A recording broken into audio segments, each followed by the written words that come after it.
mes vies, je vous ai délaissé et j'en suis désolée. J'espère que vous allez bien. Moi, ça va. Aujourd'hui, on se retrouve après tellement de temps d'attente pour un nouvel épisode de mon podcast. Donc déjà, comme vous avez pu le voir, je suis une menteuse, ok? Je mens. J'ai dit que j'allais sortir un épisode tous les dimanches et c'est vrai que là, c'est l'été et je sais pas, j'étais pas trop dans le mood ou j'avais pas trop d'inspiration donc j'ai pas forcément fait l'effort de faire des épisodes parce que je savais pas forcément de quoi parler. Après, j'ai eu de l'inspiration pour en faire d'autres.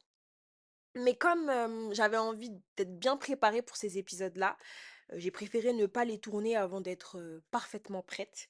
Et même l'épisode que je fais aujourd'hui, je ne suis pas du tout préparée pour le faire. En fait, je vais vraiment laisser mon cœur parler parce que j'ai l'impression que j'en ai besoin. Je sais pas trop pourquoi, mais ça fait un petit moment que je suis un peu anxieuse. Et du coup, bah, j'ai l'impression qu'il faut que je parle, il faut que je vide mon sac sur certains points. Et du coup, bah, c'est ce que je vais faire aujourd'hui, en fait, tout simplement. Donc déjà, je vais pas vous mentir, j'ai pas trop envie de monter cet épisode, avec tout le respect. Je vous aime vraiment, mais je pense que je vais pas le monter. Donc voilà, il y aura les aléas du direct. Parfois, je vais un petit peu bégayer, parfois, je vais un petit peu trébucher sur certains mots. Et c'est ok, je suis humaine et j'espère que vous ne m'en tiendrez... Voilà. Ah, on commence. J'espère que vous ne m'en tiendrez pas rigueur. Voilà. Donc, je vais vous parler aujourd'hui de ma belle-mère. Pourquoi? Parce que je n'ai pas du tout une bonne relation avec elle et je pense que je ne suis pas la seule sur Terre à avoir une mauvaise relation avec sa belle-mère.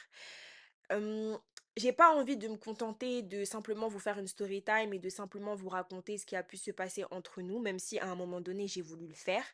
Mais je vais aussi, je pense, exprimer mes ressentis, mes sentiments, voilà, mes pensées par rapport à toute cette situation et comment ma réflexion elle a évolué par rapport à notre relation au fil des années parce que en fait elle a commencé quand j'avais 8 ou 9 ans et elle est en train de continuer à l'heure où on parle.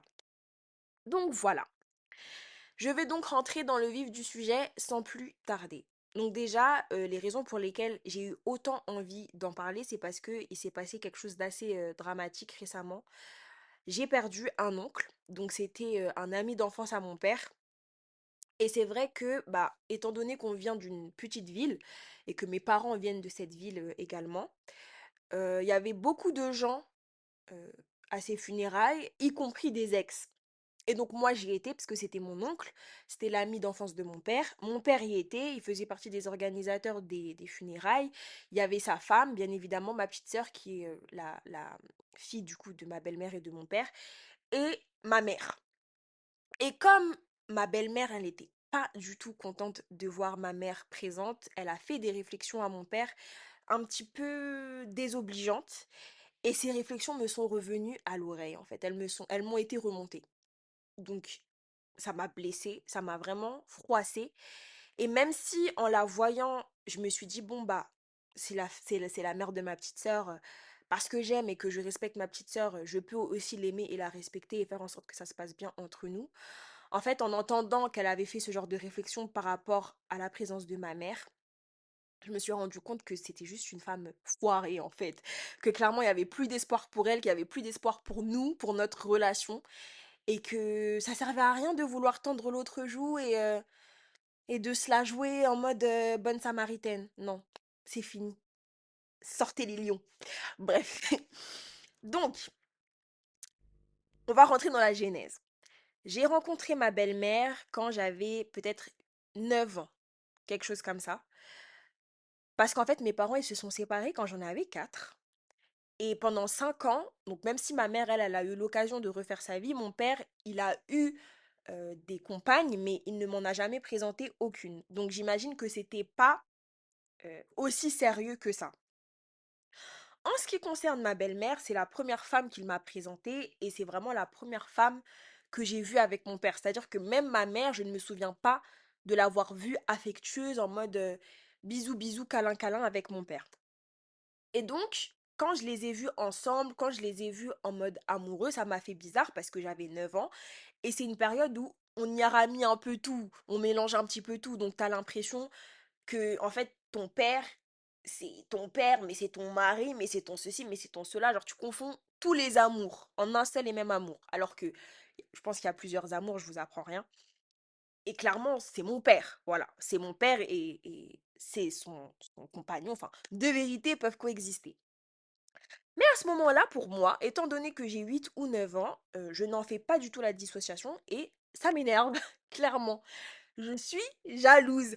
Et je sais pas si je peux dire, je sais pas si c'était vraiment de la jalousie. Enfin, je pense que si ça en était. Parce que moi, de base, je vous le dis, je suis une fille jalouse. Voilà, je suis jalouse. J'aime pas qu'on soit trop proche de mes parents. J'aime pas quand des gens sont trop proches de mes parents, genre trop complices de mes parents. J'aime pas. J'aime pas. Vous allez me prendre pour une touchée, mais en fait, je sais pas, je suis jalouse tout le temps. Avec mes copines aussi, je pense que je peux être un peu jalouse. Pareil avec bah, mon copain, évidemment, je vais être jalouse. Genre, je suis tout le temps jalouse. Et bah là, quand je vois du coup mon père et ma belle-mère en mode lovey-dovey, genre ils s'aiment et tout, j'aime pas du tout. Mais ma belle-mère, je l'aime bien. Ma belle-mère, je l'aime bien parce que je la trouve super gentille, elle est très joviale, elle sent bon, elle a des beaux cheveux, elle a sa petite voiture, elle habite à Paris, enfin à côté de Paris, elle habite dans le 9-2, elle a son petit appart bien décoré, ça sent bon là-bas et tout. Enfin, moi franchement, je kiffe ma belle-mère et je kiffe être chez elle. Mais ce qui se passe, c'est qu'à un moment donné, je dis à ma mère que mon père a une copine. Et en fait, moi, je le dis et clairement, on a à un moment donné essayé de faire passer ça pour une sorte de trahison. Le fait que moi, du haut de mes 9 ans, j'ai dit à ma mère que mon père, il était en couple. Mais je ne vais jamais me sentir mal pour ça, je ne vais jamais culpabiliser pour ça parce que j'avais 9 ans déjà. C'est une période où on est des grosses chéquem. Ça veut dire que, bah, rien que ma petite sœur qui a mon âge, je pense que je ne peux pas lui dire un secret sans qu'elle le répète et c'est ok. On va dire que quand je lui dis un secret, j'accepte le fait qu'elle puisse le répéter à un moment donné. Et voilà, c'est bon. Voilà. D'ailleurs, une fois, elle m'a fait ça. Une fois, je me souviens que je lui avais montré une photo de moi et de mon copain de l'époque. Et je lui ai dit, ah, t'as vu, c'est mon amoureux et tout, tu le trouves beau, tout ça. Elle m'a dit, ouais, il est beau et tout, nanana. Et en fait, j'en avais pas forcément parlé avec mon oncle et ma tante parce que, bah, je sais pas, peut-être une sorte de pudeur. Enfin, voilà, j'en avais parlé avec mes parents, mais à mon oncle et à ma tante, j'en avais pas parlé. Et puis après, ma tante, elle passe devant nous et tout, elle nous dit, ça va les filles, etc. Et puis ma sœur, elle dit, mais Tata, ma sœur, elle t'a montré son amoureux? J'ai failli me tuer! Bon, dans tous les cas, je pense que ma tante, elle savait, et que mon oncle aussi d'ailleurs, je pense que les deux, ils savaient que j'avais quelqu'un. Mais quand même, genre, j'ai trouvé ça tellement gênant. Et en fait, je me suis dit, mais pourquoi est-ce que j'ai dit à cette petite que j'avais un copain? Genre, pourquoi est-ce que j'ai fait ça en fait? Donc voilà, je pense qu'il y a un âge où tu peux pas reprocher aux enfants d'être des enfants. Il y a des choses qui comprendront pas forcément comme un adulte et qui feront, et limite c'est ta responsabilité en fait de t'assurer parce qu'ils ne le fassent pas quoi. Et en faisant ça, j'entends, bah tu dis rien, tu parles pas. Mais dans cette situation précise, je pense qu'il aurait été impossible que je ne le dise pas à ma mère pour la simple et bonne raison déjà que bah c'est quand même assez important, je pense. Et ma mère est en droit de savoir. J'estime qu'elle est en droit de savoir parce que c'est ma mère. Voilà, elle a le droit de savoir qui sa fille côtoie dans sa vie quand elle n'est pas avec elle et vice-versa. Après, je pense que connaissant ma mère, elle a jamais forcément demandé à mon père son opinion, son avis, ni rien.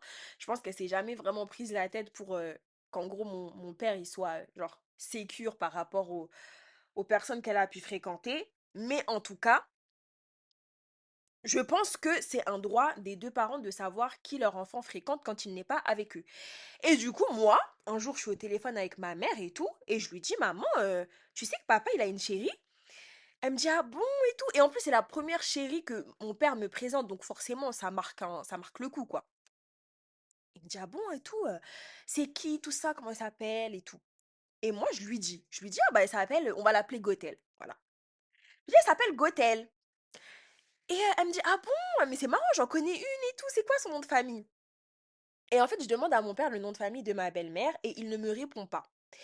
Et moi, à ce moment-là, comme je suis jeune et bête et naïve, je ne comprends pas en fait qu'il ne veut pas me dire le nom de ma belle-mère. En gros, quand je lui demande, ouais, papa, c'est quoi le nom de Gothel? Il me dit son nom de famille, en gros, c'est le nôtre, quoi. Genre, en gros, il me dit notre nom de famille pour dire son nom de famille. Et donc, je rigole et tout, je dis ah, n'importe quoi, je prends ça comme une blague, mais je me dis pas en fait que mon père, il veut pas me dire le nom de famille de ma belle-mère. Genre, c'est pas ce que je comprends sur le moment. Donc, je dis à ma mère, écoute, dès que je sais, je te dis. On se laisse sur ça. Maintenant, ce qui se passe, c'est que un jour, je suis chez ma belle-mère avec mon père et je vois le nom de ma belle-mère. Et donc, ce qui se passe, c'est que je vais dans la salle de bain, je crois, à un moment donné, et j'appelle ma mère au téléphone. Et donc, on discute et tout. Et puis, je lui dis, ah maman, ça y est, je sais c'est quoi le nom de famille de Gothel et tout. C'est Mère, voilà. On va dire qu'elle s'appelait Gothel Mère, voilà. C'est son nom de famille. Mère, c'est son nom de famille. Et elle me dit, ah, mais je la connais, mais hasard de dingue et tout. Et faut garder en tête que en fait, moi, ma mère, elle a déjà refait sa vie à ce moment-là. C'est pas comme par exemple, parce que je pense que les enfants, ils sont quand même un minimum intelligents. Enfin, ça dépend, mais c'est pas comme si par exemple, en gros, ma mère, elle n'avait jamais refait sa vie, qu'en gros, je la voyais souffrir de la rupture avec mon père, ça faisait 5 ans qu'ils étaient séparés, et ma mère, elle avait déjà refait sa vie, donc c'est pas comme si en gros, j'avais l'impression de balancer une bombe ou quelque chose de vraiment impactant ou quelque chose qui allait changer nos vies ou quoi. Genre non, en mode le nom de famille de Gothel, c'est mère et voilà. On me dit ah ok, ah, dingue, je la connais et tout, ok, d'accord, ok. Bref, on passe à autre chose.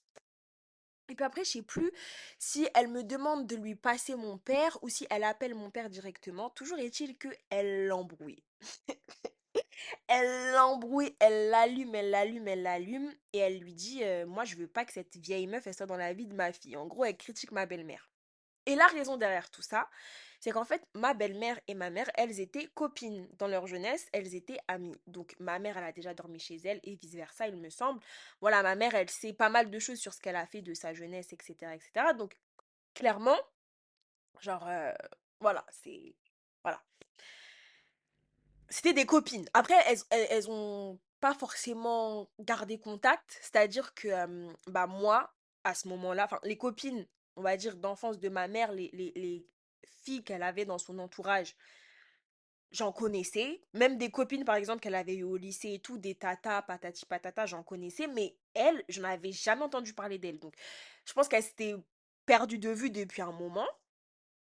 Mais en tout cas, elles avaient quand même été copines. Et en fait, c'est ça qui a fait que ma mère, elle s'est vénère. Genre, elle s'est vraiment vénère. Elle a pété un câble. Et depuis, la relation avec ma belle-mère n'a plus jamais été la même, comme vous pouvez vous en douter. C'est-à-dire que ma belle-mère et moi, en fait, on a développé une relation un petit peu, genre, cordiale. Et c'était tout. Ça s'arrêtait là. Parce que moi, j'ai eu aussi bah, un beau-père par la suite. Et ce beau-père-là, je peux vous dire que j'ai fait des choses avec lui sans forcément que ma mère soit là.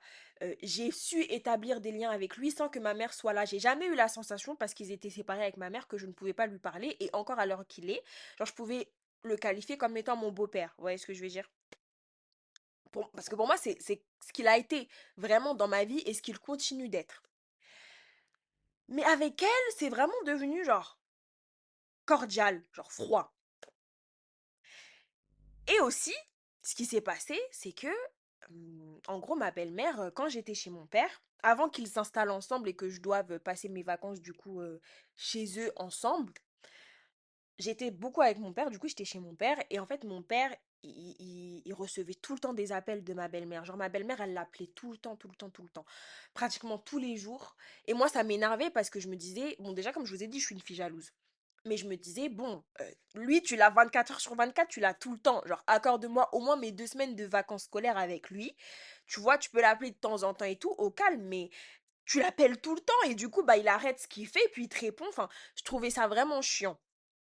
Et j'ai commencé à développer une certaine animosité vis-à-vis d'elle. Surtout que ma mère, elle me disait que c'était pas une bonne personne. Elle me disait qu'elle allait vouloir éloigner mon père de moi et tout. Et même si je sais ce qu'on peut se dire, on peut se dire que quelque part, ma mère, elle a mis des idées dans ma tête et que ma mère, elle a essayé un petit peu de bah, tout gâcher. Finalement, ma belle-mère, elle a fini par lui prouver qu'elle avait raison. Donc, je suis toujours un peu tiraillée sur ça parce que je me dis d'un côté, est-ce qu'elle a pas parlé juste par pure amertume, par pure rancune, par pure haine? Mais de l'autre côté, bah, elle a eu raison. Donc, je sais pas. Bref, qu'est-ce que je disais? Oui. Donc, moi, j'ai commencé à développer une certaine amertume vis-à-vis de ma belle-mère aussi, qui a fait que ça m'arrivait d'envoyer des messages à mon père où j'insultais ma belle-mère, je la traitais de teignasse, voilà.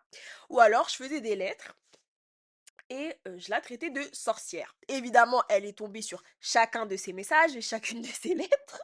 Bon, je crois que la lettre, j'en ai fait qu'une et le message, j'ai dû en faire un ou quelque chose comme ça, mais après, il y en a eu d'autres. Mais en tout cas, au début, c'était une lettre, un message, je crois. Et donc, ma belle-mère, elle a commencé à comprendre que je ne l'aimais pas.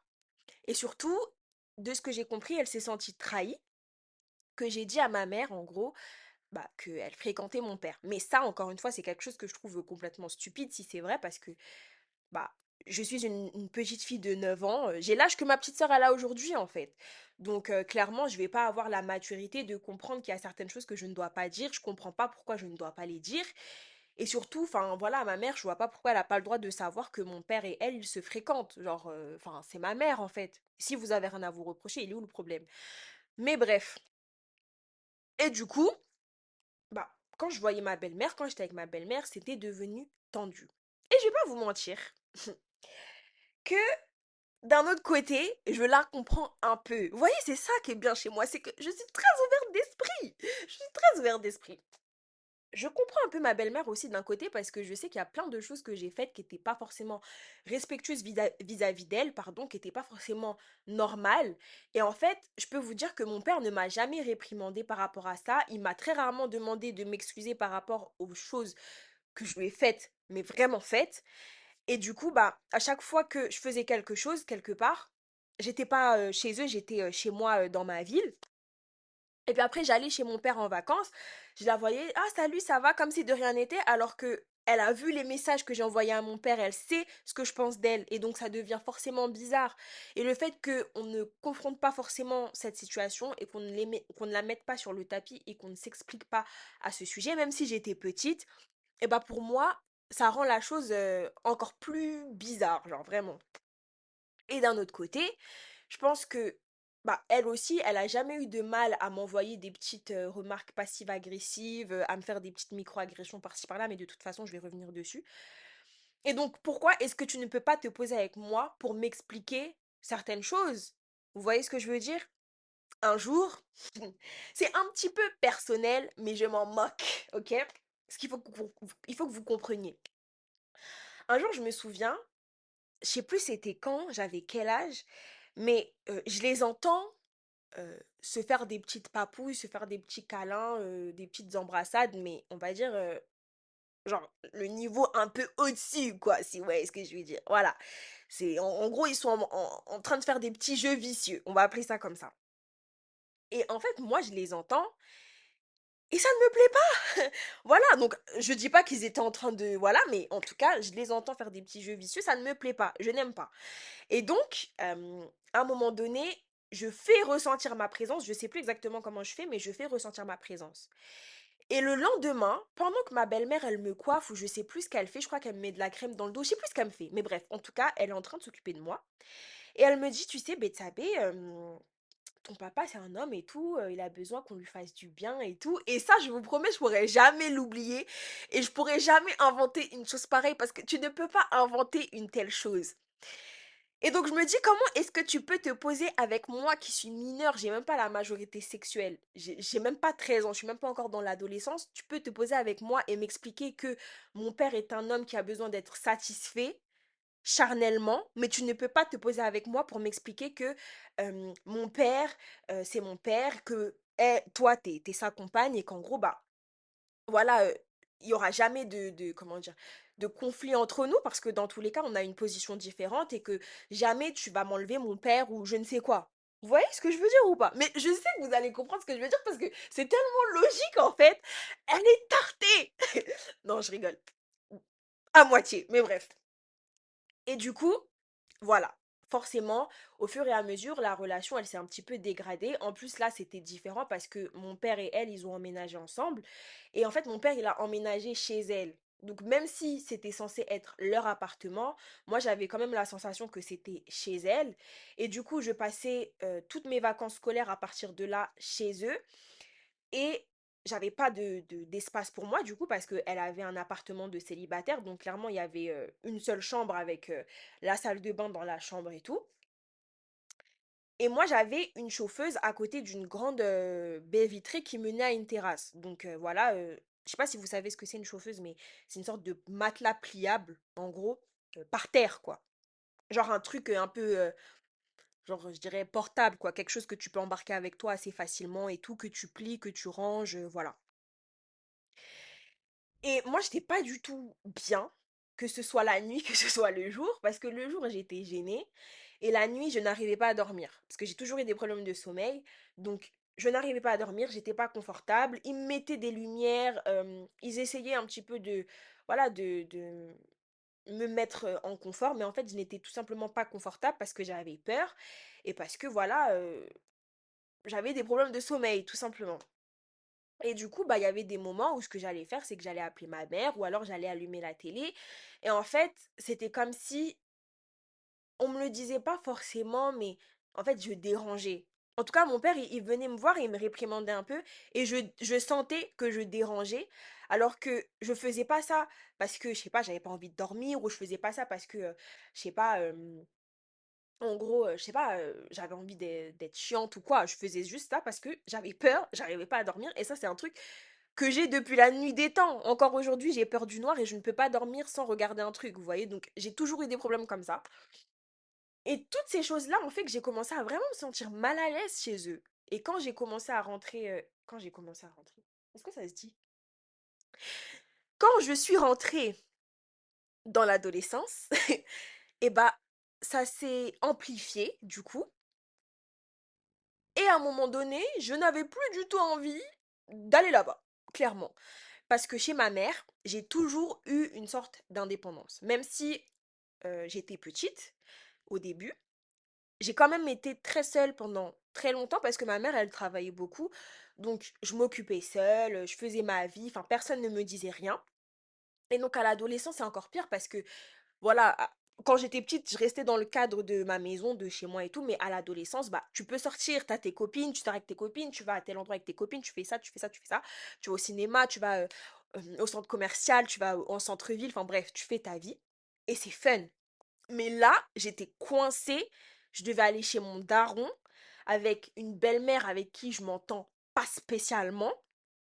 Et en fait, je devais faire des choses qui me plaisaient pas spécialement. Et mon père a toujours été assez infantilisant vis-à-vis de moi. Ça veut dire que même encore à l'heure où on parle, là, à l'heure où on parle, eh ben, mon père, il m'infantilise vachement. Il m'infantilise vachement.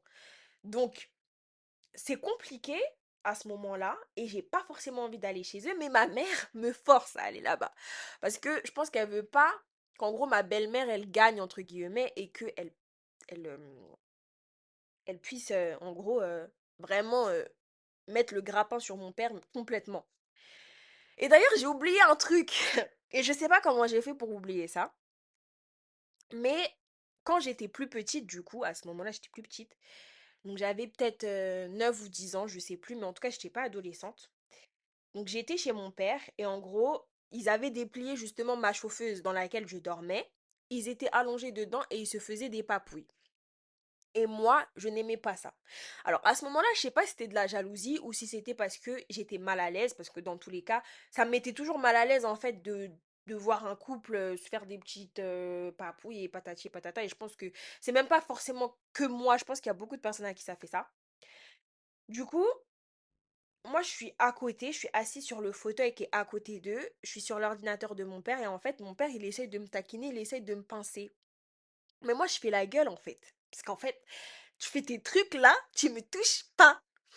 Et donc, ce qu'il fait, c'est que il essaye de me pincer et moi j'enlève mon bras. Genre, eh, vas-y, genre, me touche pas, t'as vu, fais tes trucs là, mais me calcule pas. Et ma belle-mère, elle se lève et à un moment donné, elle revient. Et en gros, la porte du salon, elle était genre face au fauteuil. Et donc, elle voit ma tête. Et elle dit à mon père, mais ta fille, elle est jalouse. Elle lui dit ça en arabe. Et donc moi, sur le moment, bah, je comprends pas ce qu'elle lui dit. Enfin, je me rappelle même pas qu'elle lui ait dit ça, mais c'est ce que mon père, il m'a dit après. Et ensuite, ce qui se passe, c'est que le lendemain, donc je suis dans la salle de bain, je suis en train de me laver. Et pendant que je me lave, j'entends ma belle-mère et mon père en train de se disputer. Ils se disputent. Et en fait, je comprends que c'est par rapport à moi. Et du coup, je me mets à pleurer dans la baignoire. Et après, quand mon père il juge que je prends trop de temps et qu'il a envie de partir vite de chez lui pour qu'on aille chez mon oncle, il toque, il dit Betsabe, vas-y, sors, sors, sors et tout. Et donc ensuite, bah, je m'habille vite fait et tout, je me prépare, je sors. Et après, du coup, je crois qu'on a eu l'occasion d'en rediscuter, etc., etc. Mais pendant une semaine facile, ma belle-mère ne m'a pas parlé. Elle me disait bonjour, au revoir, s'il te plaît, merci. Ça s'arrêtait là. Vraiment, elle ne me parlait que pour le strict minimum.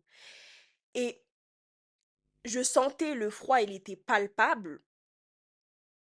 Et à la fin, mon père, il m'a demandé de m'excuser. Et donc, c'est ce que j'ai fait. Mais avec le recul, je me dis, c'est vraiment une dinguerie d'ignorer une petite fille de je sais pas, 9 10 ans, une fille qui n'est même pas encore dans l'adolescence, d'accord? Pour ça, genre, c'est une dinguerie. C'est une dinguerie. Et du coup, quand j'ai commencé à repenser à ça en grandissant, je me suis dit, mais je pense qu'en fait, cette personne-là, elle a un peu un problème. Anyways. Donc, on revient au présent, entre guillemets, donc dans l'adolescence. Moi, je suis, comme je vous ai dit, une adolescente très indépendante. Je suis pratiquement tout le temps toute seule. Voilà. Tout le temps, je fais ma vie, je rentre, je fais ma vie. Enfin, je sors, je demande à sortir. Ma mère, elle me dit oui, vas-y, tu rentres à telle heure. Elle me dit pas que j'ai pas le droit d'aller à tel endroit. Et encore, parce que des fois, ma mère, elle est même pas là. Ma mère, des fois, elle finit tard. Donc, en fait, je sors à n'importe quelle heure et je fais ce que je veux et je rentre à n'importe quelle heure. Et du coup, quand je vais chez mon père et que je suis donc dans un environnement que je sens un peu hostile où je suis un peu moins libre, on me fait plus de réflexions. Par exemple, on va me faire des réflexions sur mon vernis en mode ah ben Tabé, enlève ton vernis, il est caillé. Bon, je comprends maintenant avec le recul parce que c'est vrai que ça fait dégueu.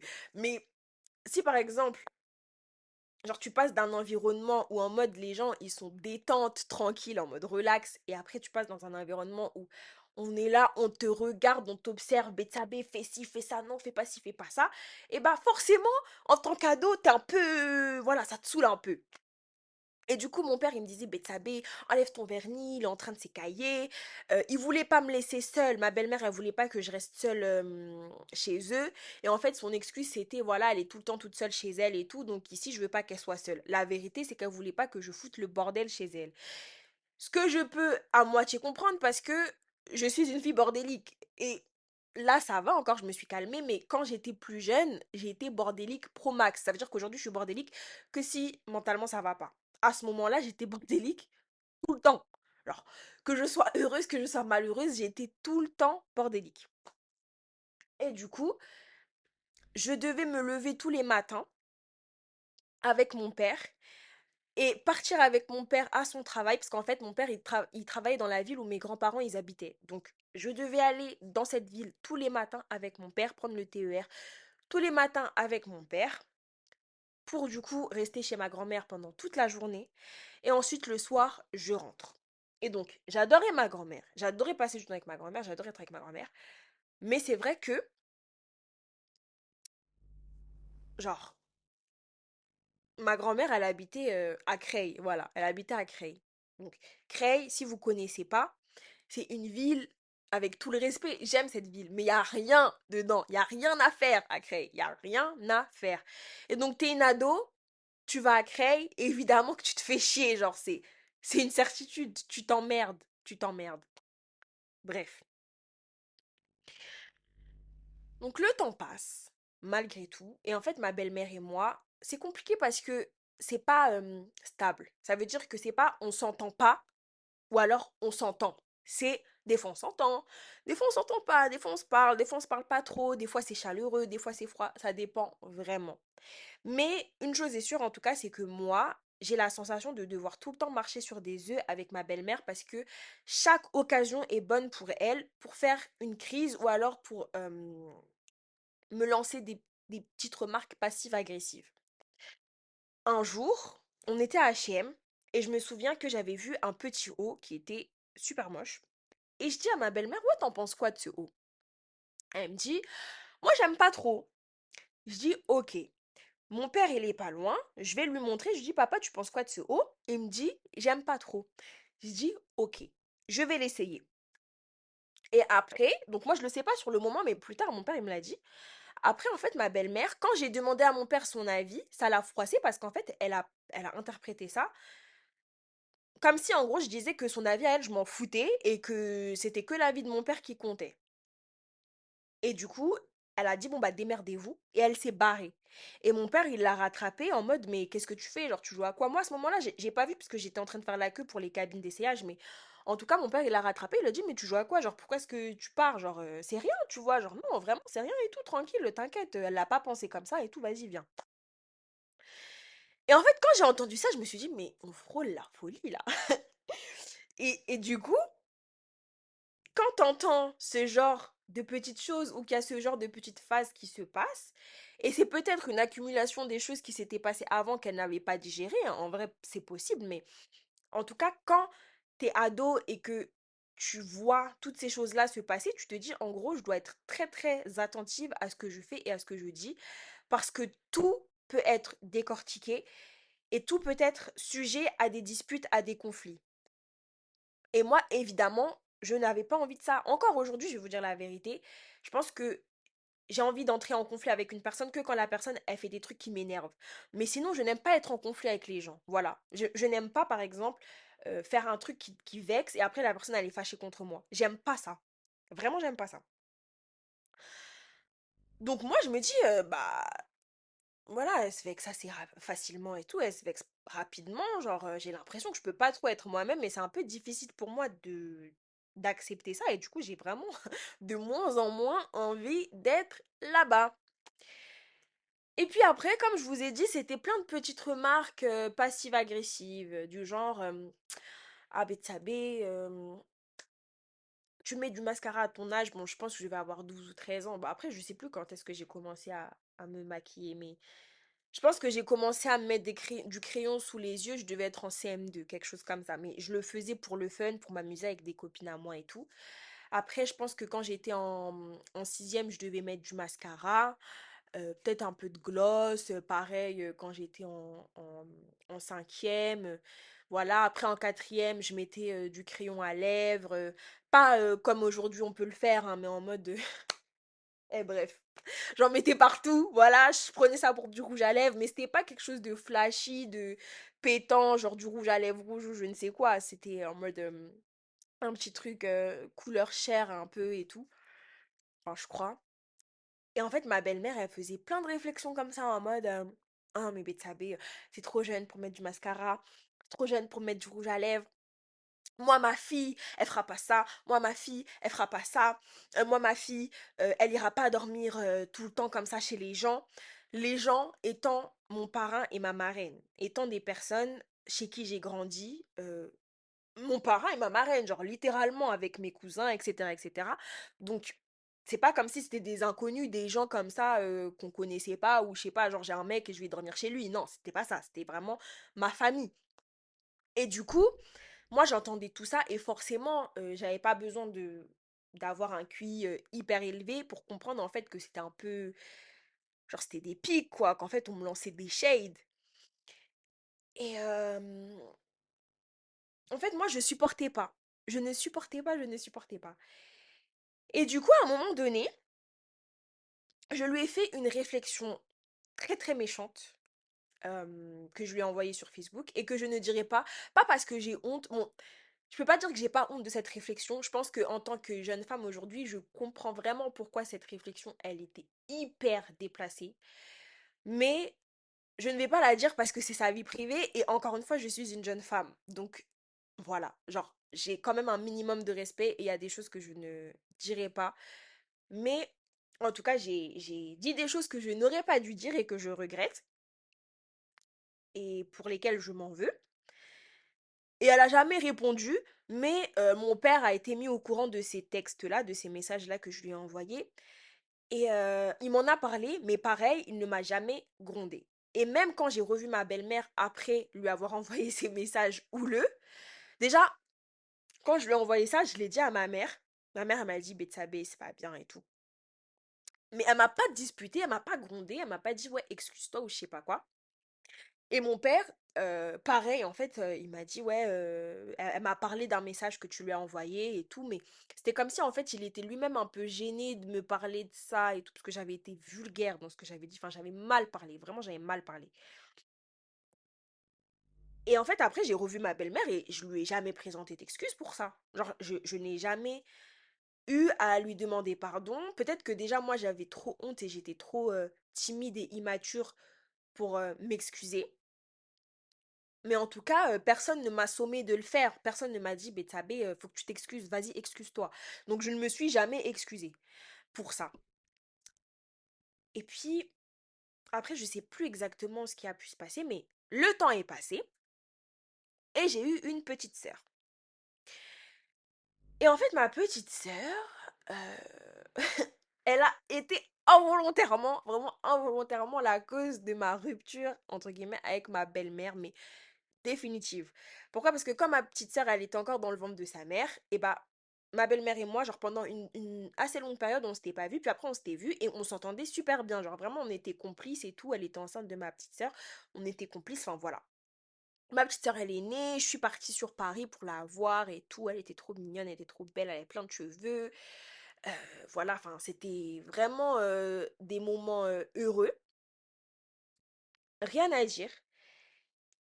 Et puis, il y a des moments, je suis en train de réfléchir, j'espère que j'oublie rien, mais il y a des moments où, du coup, les remarques passives-agressives ont repris. Par exemple, il y a un moment où mon père, en gros, il veut passer Noël, du coup, à ce moment-là, alors c'était, je me demande même si c'était pas le premier hiver de ma petite sœur. Le premier ou le deuxième. Non, je crois que c'était le premier. Donc, j'avais 14 ans à ce moment-là, je me souviens. Je crois que j'étais en troisième. Ouais, donc j'avais 14 ans. Et en gros, je suis chez la famille de ma belle-mère. Et je n'ai rien contre eux. Vraiment, je n'ai absolument rien contre eux, qu'on se le dise. Mais c'est vrai que moi, j'ai toujours été une fille un peu timide. Et du coup, quand je suis entourée de plein de personnes que je ne connais pas forcément ou avec qui je ne suis pas trop familière, bah, je suis forcément un peu gênée. Donc, j'avais pas, comment dire, une très grande aisance. Genre, j'étais pas très, très à l'aise là-bas, mais c'était pas contre eux en fait. C'était juste ma personnalité, moi qui suis comme ça. Et il me semble que le lendemain du coup du réveillon de Noël, bah, le jour de Noël, en gros, ils mangent. Et en fait, avant de manger, juste avant, ma mère, elle m'appelle. Et donc, quand elle m'appelle, moi, je parle au téléphone avec elle et tout, je discute, nan, nan, nan, nan. Et en fait, je me mets dans la salle de bain, je crois. Parce qu'en fait, j'ai pas trop envie qu'on m'entende, donc je vais dans la salle de bain chez la famille de ma belle-mère. Et je parle et tout, sauf que je crois que la salle de bain était reliée à la cuisine. Enfin, je sais plus, un truc du genre. Mais en tout cas, il m'entendait bien, quoi. Je parlais, il m'entendait bien. Et du coup, mon père, il vient me voir et il fronce les sourcils en mode Betsabe, on t'entend et tout, tu fais trop de bruit, parle moins fort. Et après, il retourne s'asseoir. Et moi, je me dis, mais c'est quoi son problème à lui déjà? Vas-y, j'ai le droit de parler avec ma mère. Et je pense en fait que c'est parce qu'il a senti que ça énervait sa meuf. Et du coup, voilà, il était saoulé déjà. Parce que voilà, ça allait l'énerver et en gros, bah, ça allait créer des conflits. Et moi, sur le moment, enfin, j'en pense rien, quoi. Je parle avec ma mère, voilà, je vois vraiment pas où il est le problème. Et plus tard, ce qui se passe, c'est que donc mon père et moi, on rentre sur Paris et elle reste avec ma petite sœur chez sa famille avant de rentrer. Et quand elle rentre, donc peut-être 1 ou 2 jours après, je sais plus, euh, elle me prend à part et elle me fait asseoir dans le salon. Et en gros, elle me fait un sermon. Elle me dit, tu sais, dans chaque maison, il y a des règles, etc., etc. Et il faut respecter ces règles. Donc voilà, si on se met tous à table pour manger, alors voilà, Tu parles pas au téléphone, tu t'assois à table et puis tu manges avec nous et voilà. Voilà. Et après, je sais plus exactement ce qu'on se dit, mais la conversation. Ah oui, je crois qu'elle doit me demander si j'ai pas quelque chose à dire par rapport à ça et tout. Pas en mode ouais, bah t'as pas quelque chose à me dire, genre pardon ou un truc comme ça, non, mais en mode elle me demande si j'ai pas quelque chose à dire par rapport à ça. Et je lui dis non, non, j'ai rien à dire et tout. Et je pense que mon père, il intervient peut-être pour plaider ma cause un petit peu. Et en gros, ma belle-mère, je crois qu'elle doit dire non, je pense pas qu'elle soit timide, mais je pense qu'elle a pas confiance en elle. Enfin bref, je sais plus, je sais pas pourquoi je rentre dans tous ces détails-là. Toujours est-il que, voilà, en tout cas, on m'a fait un sermon parce que je n'étais pas venue manger à table avec eux. Et je vais pas dire que je vois pas forcément d'où ça sort, mais quelque part, si, je vois pas forcément d'où ça sort parce que en temps normal, bah, je mange tout le temps avec eux, genre je mange tout le temps à table avec eux. Enfin, voilà, c'est quelque chose que je fais souvent. Enfin, je me dis, mais il est où le problème en vrai? Genre, le problème, c'est vraiment parce que j'ai eu ma mère au téléphone et ça t'a saoulé que je sois en train de parler au téléphone avec ma mère. Parce qu'en fait, il y a même des fois où elle a fait des crises à mon père parce que j'étais au téléphone avec ma mère. Vous voyez ce que je veux dire? Que des trucs comme ça. Donc, je pense que le vrai problème, il était là, mais elle a cherché une parade pour, en gros, bah, voilà, me faire une réflexion. Mais au final, c'était du pipeau. Maintenant, donc là, j'ai 14 ans, c'est ça? Ensuite, qu'est-ce qui se passe? Ensuite, j'ai 15 ans. Voilà. Après 14, il y a 15. Donc, j'ai 15 ans. Et déjà, quand ma belle-mère, elle me fait cette réflexion, moi, je n'aime pas qu'on m'embrouille. Je déteste qu'on m'embrouille. En fait, moi, on m'embrouille, à moins que ce soit mes parents ou par exemple ma mère, parce qu'elle, je suis habituée, mais genre, quand c'est autre que mes parents, et bah, quand on m'embrouille, j'ai l'impression que la personne, elle me déteste et qu'elle veut ma mort. J'ai l'impression qu'elle veut vraiment ma mort. Du coup, je n'aime pas qu'on m'embrouille. Et donc à ce moment-là, déjà, bon, je dois me sentir un peu mal du fait de m'être fait embrouiller un peu et tout, mais voilà. Et puis le Noël qui suit, donc à ce moment-là, j'ai 15 ans, euh, mon père me dit qu'on va fêter Noël chez ma belle-mère encore. Et en fait, moi, à un moment donné, ça commence un peu à me saouler, avec tout le respect, vraiment, voilà, j'ai envie d'être avec des gens qui me sont familiers, et surtout que j'étais habituée pendant toute mon enfance à passer Noël avec mon oncle et ma tante, du coup mes parents, chez qui je dormais trop là apparemment. Et donc, j'avais pas envie de passer Noël chez sa famille. Je voulais passer Noël avec mes cousins, mes cousines, avec des gens que je considérais comme mes frères et sœurs, avec mes parents qui étaient littéralement pour moi mes deuxièmes parents. Donc voilà, j'avais pas envie de fêter Noël avec sa famille, genre vraiment avec tout le respect. Et donc je lui dis, bon, écoute, on a bien rigolé, on s'est amusé, papa, mais moi je vais pas passer Noël avec vous. Je passe Noël avec mon mec. Wait, laissez-moi mieux m'asseoir. En gros, à ce moment-là, j'étais en couple. J'étais en couple depuis, alors on était en décembre, août, septembre, octobre, novembre, décembre. Depuis 4 mois. J'étais en couple avec un garçon. Et en gros, ce garçon-là, je l'avais vu déjà plus tôt dans le mois.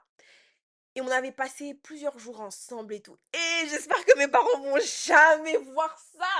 Bon, ma mère, je crois qu'elle sait. Est-ce que mon père, il sait? Et qui est? J'espère que mon père, il va jamais entendre ça. Bref. N'a qu'à entendre. Je suis une femme maintenant. Je suis une femme, j'assume. J'assume toutes mes bêtises. Bref. Donc, j'avais passé quelques jours au début du mois avec mon copain. Enfin, au début du mois, non, je mens parce que Noël c'est le 24, donc ouais, genre au milieu du mois, quelque chose comme ça, j'avais passé quelques jours avec lui. Et du coup, on était des amoureux transis, genre on s'aimait trop et tout, on était trop amoureux, on était trop dedans, voilà, on était trop passionnels et tout. Et donc moi, voilà, j'ai envie de passer du temps tout le temps avec lui, donc clairement, je dis, bon bah moi je vais passer Noël avec mon copain. Il m'a proposé en plus, donc je vais passer Noël avec lui. Et mon père, il était pas chaud du tout. Mon père, il était pas chaud du tout. Il voulait pas du tout que je passe Noël avec mon copain. Ah, il y a un truc aussi que j'ai oublié de préciser, c'est que en gros, au début de l'histoire, j'habitais du coup en province, à Nantes, soit à 2 heures de Paris. Et l'année de mes 15 ans, je déménage dans le 7-7, d'accord? Et mon père, il habite dans le 9-2. Donc, les trajets sont beaucoup plus simples. Du 7-7, je prends la A jusqu'à Aubert. Aubert, je prends un bus et j'arrive dans le 9-2. Du coup, euh, moi, je dis à mon père, écoute, toi, tu fais ce que tu veux, voilà, fais ta life, moi, je fais ma life. Et mon père, il est pas chaud. Mon père, il a pas du tout envie que j'aille passer Noël avec mon copain et son père. Il en a pas du tout envie, mais vraiment pas. Mais genre, vraiment pas. En fait, ça me fait tellement rire avec le recul, mais genre, vraiment, vraiment pas. Et je lui dis, écoute, je fais ce que je veux. Et donc je pars et en fait je vais chez moi dans le 7-7 pour récupérer quelques affaires et puis après je suis censée aller chez mon copain. À ce moment-là, il habite à Pantin. Sauf que je suis quand même une gentille fille, je suis quand même une fille sage et en fait ça me met pas bien de savoir que je vais faire un truc que mon père il veut pas que je fasse. À ce moment-là, en plus ma mère, elle était pas là, ma mère elle était au Bénin, elle était au bled. Parce que sinon vous vous doutez bien que j'aurais pas fait ça. Sinon, est-ce que vous pensez que j'aurais pu faire ça? Ma mère elle m'aurait dit bah tu restes avec moi et puis voilà. Donc moi, j'avais pas envie de de faire ça, d'aller voir mon copain. J'en avais envie, mais j'avais pas envie d'un autre côté parce que voilà, mon père, il était pas OK, il m'avait pas donné son accord et du coup, bah j'étais pas à l'aise. Mais ce qui se passe, c'est que du coup, mon père, je crois qu'il appelle mon parent. Et moi, en fait, je dis à mon père que finalement, j'y vais plus et tout parce que vas-y, finalement, voilà, j'ai pas envie de faire ça. Genre, mon père, c'est quelqu'un de cool. Et honnêtement, je vous dis la vérité, mon père, je ne le crains pas, je n'ai pas peur de lui. Genre, je me dis pas, mon père, il va me tuer. Franchement, j'ai fait tellement de conneries dans ma vie. Et mon père, il m'embrouille pas. Genre, mon père, il m'embrouille pas. Donc, j'ai pas peur de lui. Mais je pense que justement, le fait de ne pas avoir peur de lui, le fait d'avoir cette relation de confiance un peu avec lui, ça fait que quand il me dit non pour un truc, eh ben j'ai pas envie de le faire. Genre même si en soi je sais que je peux le faire et que j'aurai pas de répercussions, eh ben j'ai quand même pas envie de le faire. Donc je le fais pas et finalement mon parrain il vient me chercher parce que du coup mon père et lui ils ont discuté et tout et mon père il lui a dit ouais Betsabé elle est seule là chez elle et tout donc finalement j'ai passé Noël avec mon parrain et ma marraine et mes cousins et c'était super. Maintenant donc mon père il a passé Noël avec la famille de ma belle-mère. Et lui, il rentre. Il rentre, mais il rentre tout seul parce que ma belle-mère et ma petite sœur, elles sont malades. Donc, elles sont restées chez sa famille. Et pendant plusieurs jours, mon père et moi, on est tout seuls. Même moi, je suis tombée malade d'ailleurs, je crois, à ce moment-là. Genre, j'avais une angine de fou, je crois. Et en fait, bref. Et en fait, ce qui se passe, c'est que quand je commence à aller mieux, donc, bah, je sors de temps en temps. Et un jour, je sors. Et en fait, quand je sors, je crois que je laisse ma vaisselle dans l'évier. Et puis, je sais plus, je crois qu'il y a une trace de jus un peu sur le plan de travail, mais c'est pas genre, une tache en mode, c'est, vous savez, genre admettons que c'est un verre. Non, vous allez pas le voir de toute façon parce que je vais pas mettre l'image, mais en gros, un verre, vous voyez, le dessous du verre, le rond du verre, et bah, il y a la trace, en gros, du verre. Voilà, en gros, il y a la trace du verre. Et donc, quand ma belle-mère, elle rentre, elle voit ça. Et ma belle-mère, il faut savoir qu'elle est très maniaque. Alors, je sais plus exactement ce qu'il y avait d'autre. Voilà, j'ai pas envie de d'édulcorer ou d'atténuer un peu. Moi, je vous ai dit, de toute façon, je suis une meuf bordélique. Mais honnêtement, je pense pas que j'avais mis autant de bordel que ça. Et en fait, quand je rentre, ma belle-mère, elle m'embrouille. Elle m'embrouille et je vais vous sortir les messages parce que j'ai envoyé un message à mon père suite à ça. Parce qu'en fait, quand elle m'a embrouillée, moi, j'ai pas supporté. Je vous ai dit, j'aime pas qu'on m'embrouille. Donc, je suis partie chez ma mère. Je suis rentrée chez ma mère. Je sais plus si ma mère, elle travaillait pas. Si ma mère, je crois elle était rentrée, elle travaillait à ce moment-là. Mais, du coup, voilà. Genre, attendez, je vais... Oh, allez, foutez-moi la paix, s'il vous plaît, là, avec vos pubs de merde. Laissez-moi vous trouver les messages, s'il vous plaît. Si, hein. Bref, laissez-moi vous trouver les messages. Où est-ce qu'il est, mon vieux?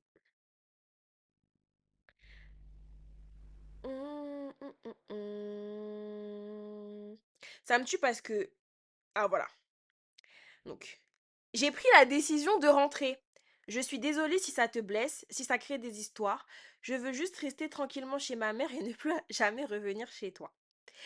Papa, je t'aime fort fort. Je te le montre pas parce que j'aime pas ça. C'est trop pitié, bref. Mais c'est pas pour autant que je ne t'aime pas. Je suis rentrée du centre commercial tout à l'heure et je me suis faite agresser parce que soi-disant on avait laissé la maison en bordel et que j'avais fouillé dans les affaires de Gothel. Attendez, parce qu'il faut que je décortique quand même, parce qu'il faut que je vous explique. Donc déjà, c'est vrai que quand je suis rentrée, en fait, ma belle-mère, elle ne m'a pas forcément genre, attaqué moi directement. Elle a dit, vous avez laissé la maison en bordel. Vous avez laissé la maison en bordel. Sauf qu'il faut savoir un truc, c'est que mon père, il est super maniaque. Bon, il l'est pas autant qu'elle, mais il est maniaque. Ça veut dire que mon père, il aime pas quand il y a un petit truc qui traîne. Il range tout, le matin il balaye, voilà. Mon père c'est un gars propre en fait. C'est vraiment pas le genre de mec bordélique ou sale qui laisse des trucs traîner ou quoi. Et donc du coup elle dit ça, et puis après elle va dire que j'ai fouillé dans ses affaires. Et ça aussi c'est marrant, parce qu'en gros elle me parle d'un démaquillant, et elle me parle je crois d'un dissolvant et, et de coton. Un truc du genre. Donc déjà le coton c'était pas moi qui l'avais utilisé. Ensuite le dissolvant, je m'en servais tout le temps parce que, bah, elle le savait, mon père, il ne supportait pas le fait que mon vernis soit écaillé. Donc, je m'en servais à chaque fois que j'avais du vernis qui s'écaillait pour l'enlever, en fait. Et ensuite, le démaquillant, troisièmement, c'était un démaquillant dont je me servais et en fait, elle savait que je m'en servais parce que tout simplement, un jour, on était au supermarché et on était au rayon des cosmétiques, vous voyez, et des démaquillants et des produits pour la peau, etc. Et elle m'a demandé c'est quoi déjà le produit que je prends et je lui ai montré. Donc en fait, ça, c'est des choses qu'elle savait. Et donc, encore une fois, je pense que le véritable problème, c'était que Betsabé n'a pas voulu passer Noël avec sa famille. Elle l'a mal pris et du coup, elle a décidé de faire une scène sur un truc ridicule qui n'avait pas lieu d'être et qui n'était pas cohérent. Donc, ensuite, je lui parle de sa vaisselle. Voilà, enfin de la vaisselle, pardon, je lui parle de la vaisselle, je lui dis que voilà, en gros, j'ai pas fait la vaisselle parce que ceci, cela, je sais plus pourquoi, parce que là, il y a la flemme, probablement, je me suis dit, bon, bah là, je vais sortir vite fait, et puis je ferai la vaisselle en rentrant. Et ensuite, bah, je raconte à mon père, en gros, ce que je viens de vous dire par rapport au dissolvant, par rapport au démaquillant, l'histoire que, ouais, genre, je me sers de ses affaires, ou je fouille dans ses affaires, ou je ne sais quoi. Et donc, je lui dis à la fin, je pense qu'en fait, il y a autre chose. À ce moment-là, déjà, j'avais 15 ans, mais j'étais très lucide. Et donc, je lui dis, je pense qu'en fait, il y a autre chose. Alors moi, je me tire. Je t'aime, plus que tout au monde. On pourra se voir quand tu veux, mais je viendrai plus chez toi. Et pour rencontrer, du coup, mon copain de l'époque, ce sera un peu compliqué. Parce que je crois que mon père, il parlait de le voir. Et ensuite, il me répond à 18h51. En fait, moi, je lui envoie le message à 18h34. Ah, ah oui, oui, oui.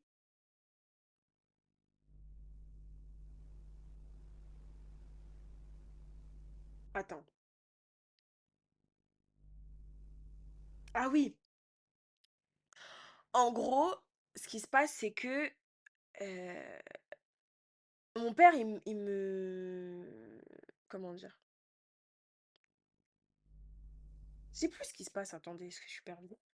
Je suis désolée, c'est les aléas du direct. Moi, je suis une fille, je perds trop vite concentration. Mais en gros, mon père, pendant toute la journée, il me demande, Betsabe, t'es où, t'es où? Et à 18h34, du coup, je lui envoie le message. Et donc à 18h51, il me demande, mais t'es où là? T'es où? Genre, pars pas maintenant, là, j'arrive, je suis dans le train pour Paris.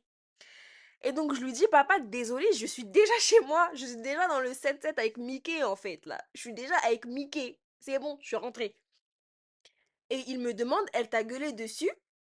Et je lui dis, bah, j'irai pas jusque-là. Mais elle m'a dit que dans chaque maison, il y avait des règles, que je me prends pour une nana, mais que je suis encore qu'un bébé.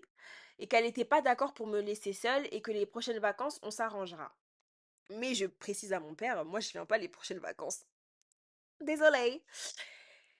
Et du coup, euh, mon père, voilà, il me rassure, il m'envoie des messages pour me rassurer, pour me rassurer, pour me rassurer. Et en fait, c'est ça qu'il faut savoir, c'est que, en fait, mon père, dans cette situation-là, dans toute la situation euh, avec ma belle-mère, en gros, il ne m'a jamais pas défendu. Et je pense que c'est ça qui a, quelque part, de manière assez contradictoire, empiré la situation. Parce que, en fait, mon père, il ne m'a jamais grondé, il m'a jamais disputé, il n'a jamais cessé de me voir. Mon père, en gros, il n'a jamais clairement pris la défense de ma belle-mère euh, et pris son parti. Donc, ma belle-mère, en voyant ça, je pense que ça l'a vraiment énervé et ça a encore plus envenimé la situation. Vous voyez? Bref. Et donc, par la suite, mon père, il m'envoie un message pour qu'on puisse, du coup, se, se, se voir pour qu'ils me rendent du coup les affaires que j'ai laissées là-bas. Parce qu'en fait, quand je suis partie de chez ma belle-mère, je suis partie un peu comme une voleuse. En gros, j'ai dit, bon, bah, moi, je vais rejoindre papa, je rentre avec lui ce soir. Elle me dit, ok. Sauf que je suis rentrée chez moi, j'ai pas du tout rejoint mon père, vous voyez. Et après, j'ai envoyé un message à mon père pour lui dire, ouais, papa, non, non, non, non, non. Et donc, j'avais laissé toutes mes affaires là-bas. J'avais tout laissé là-bas. Et du coup, après, bah, mon père, il m'a ramené mes affaires. Et de là, bah, voilà, hein, pendant un long moment, pareil, je suis pas retournée chez eux parce que bah, j'étais super mal à l'aise, j'avais pas envie d'y retourner, je m'étais faite engueuler et pour moi, c'était pas totalement justifié parce que encore une fois, je sais que je suis une fille bordélique, mais comme je vous l'ai dit, en fait, mon père, déjà, il me disait, fais attention parce que on sait pas quand elle va rentrer. Et donc, justement, de ce fait-là, j'ai essayé de ne pas trop foutre le bordel. Donc, je rangeais mes affaires et tout. Enfin, j'ai essayé de faire les choses bien. Après, évidemment, mon naturel, il revenait un petit peu au galop. Donc, il y a des trucs qui ont traîné par terre et tout. Enfin, pas par terre, mais genre sur le plan de travail, des traces de verre, comme je vous ai dit, la vaisselle, etc., etc. Mais ça s'arrêtait là, en fait. Ça s'arrêtait vraiment là. Et par la suite, donc je retourne quand même chez eux à un moment donné. Donc déjà, moi, je passe un an dans le 7-7 et après, je rentre chez moi à Nantes. Parce que j'habitais à Nantes. Je l'ai peut-être déjà dit, mais bref. Et du coup, donc, je retourne chez eux quand même à un moment donné, pendant mes vacances. Et là, cette fois, on a déménagé. Ils sont dans le même immeuble, mais dans un appartement plus grand. Et ça se passe mieux. Voilà, enfin, ça se passe mieux. Je sais pas si je peux dire que ça se passe mieux, mais en tout cas, les relations, elles sont stabilisées. Mais il y a quand même des petits trucs qui me dérangent. Je vais pas vous mentir. Par exemple, donc, qu'est-ce qui se passe? Hum, Déjà, ma petite sœur, c'est une casse-cou. Voilà, c'est une casse-cou. À ce moment-là, c'est une Yamakasi. Peut-être encore même aujourd'hui. Ça fait qu'elle veut toujours aller vers les trucs qui sont dangereux. Elle veut toujours faire les trucs palpitants. Et quand toi, t'es un adulte ou une grande sœur avec un minimum d'anxiété, la petite te travaille au corps. Genre vraiment, c'est compliqué. C'est compliqué de la gérer. Mais du coup, voilà, c'est une petite fille qui est très speed, qui bouge dans tous les sens, qui va toujours vers le danger, etc., etc., qui est très, très, très, très, genre, comment dire, turbulente. Et c'est ok. Et des fois, elle se blessait. Normal. Et des fois, ma belle-mère, elle allait me demander, ouais, Betsabe, pourquoi est-ce que ta sœur, elle a une griffure sur le front? Genre, en fait, elle me posait des questions comme ça, en mode, bah, tu me dois des comptes, genre, rends-moi des comptes. Genre, qu'est-ce que t'as fait à ta sœur? Pourquoi est-ce que ta sœur, elle est blessée là? Genre, c'est toi, en fait. Vous voyez ce que je veux dire? Et ça peut être vachement violent. Après, moi, je lui disais, bah, je sais pas. Parce que c'est vrai, je sais pas. Et sur le moment, ça m'agaçait, mais voilà, je mesurais pas forcément la gravité des insinuations, genre t'insinues quoi? Que je frappe ma sœur? Enfin, un petit peu de sérieux. Et puis ensuite, je me souviens qu'un jour, du coup, il y avait un membre de sa famille chez elle. Et moi, bah, je rentre avec mon père de son travail, justement. et je lui dis bonjour. Je leur dis bonjour, je dis bonjour. Et aux membres de sa famille, je lui dis bonjour, vous allez bien, etc., etc. Et puis après, je vais dans la chambre, je me déshabille et tout, je me mets à l'aise en pyjama, etc. Mon père, il sort pour acheter des trucs à manger, puis il revient, on mange ensemble et tout. Et puis ensuite, bah, c'est le soir, on va se coucher.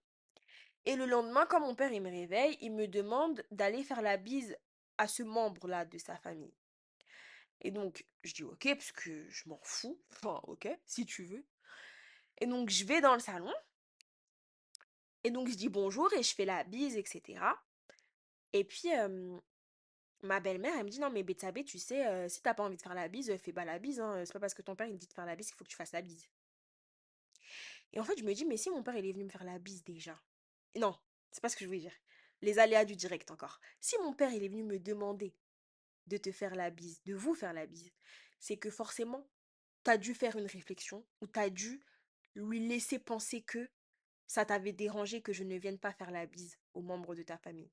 Donc pourquoi est-ce que là, tu fais genre en gros que ça te dérange pas en gros si je fais pas la bise, que genre en gros tu t'en fous qu'en gros faut pas que je me force à faire quelque chose que j'ai pas envie de faire déjà. Premièrement, deuxièmement, et ça je lui ai dit, c'est pas une question de ça. Moi, peu m'importe en vrai. Ça me dérange pas de faire la bise. Je l'ai pas fait, mais il y a aucune arrière-pensée derrière. Je l'ai pas fait parce que je l'ai pas fait. J'ai pas d'explication à ça, mais en soi, ça ne me dérange pas de faire la bise. Ce n'est pas grave, vraiment. Maintenant, si ça t'a vexé, j'en suis désolée, mais ce n'est absolument pas grave.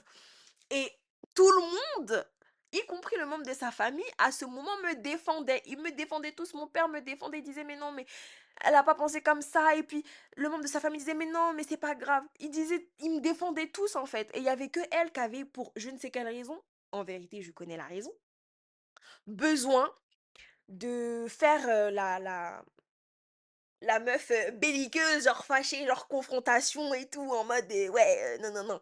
Eh, on n'est pas dans les anges, Mago, hein. On n'est pas dans les anges, on va pas se prendre la tête parce que j'ai pas fait la bise, hein. Parce qu'en soi, j'en ai rien à faire. Hein. Moi, ma mère, elle m'a très bien éduquée. Elle m'a très très bien éduquée, ma mère. Ça veut dire que tous les mauvais comportements que je peux avoir, tous les génies que je peux avoir, ça ne vient que de moi. Ma mère, elle m'a appris à dire bonjour, s'il vous plaît, merci, au revoir. Même encore aujourd'hui, des fois, ma mère, elle m'entend parler avec les humains dans la rue, elle me dit, Betsabe, là, t'es trop poli, tu fais trop preuve de politesse, calme-toi un petit peu. Même mon père, il va se moquer quand il m'entend au téléphone parler avec les gens dans la rue. Il trouve que je suis trop poli. Donc, il n'y a personne qui va me faire croire que je suis mal poli, hein. Il n'y a personne qui va me faire croire que je suis mal poli. Bref. Donc ça, c'est une des choses. Ça, c'est, on va dire, les derniers signes. C'est les signes de la fin du monde, en fait. C'est vraiment les signes de la fin du monde. Parce que peu de temps après ça, c'est là que tout a commencé à partir en cacahuète. Donc moi, ah oui, pendant une longue période, comme je vous avais dit, j'étais pas allée chez ma belle-mère. Et en fait, je sais que ma belle-mère, elle racontait des choses à mon sujet qui n'étaient pas vraies. Par exemple, un jour, elle a dit à mon père que moi, j'aurais dit à mes cousins de ne pas lui parler. Je leur aurais dit en gros, venez, on va pas parler à Gothel.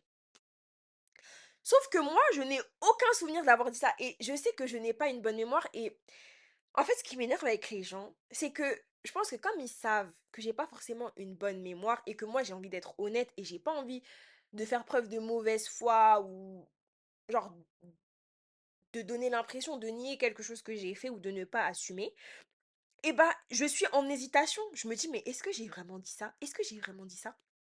Et donc je demande à mes cousins mais est-ce que j'ai dit ça? Est-ce que tu m'as entendu dire ça?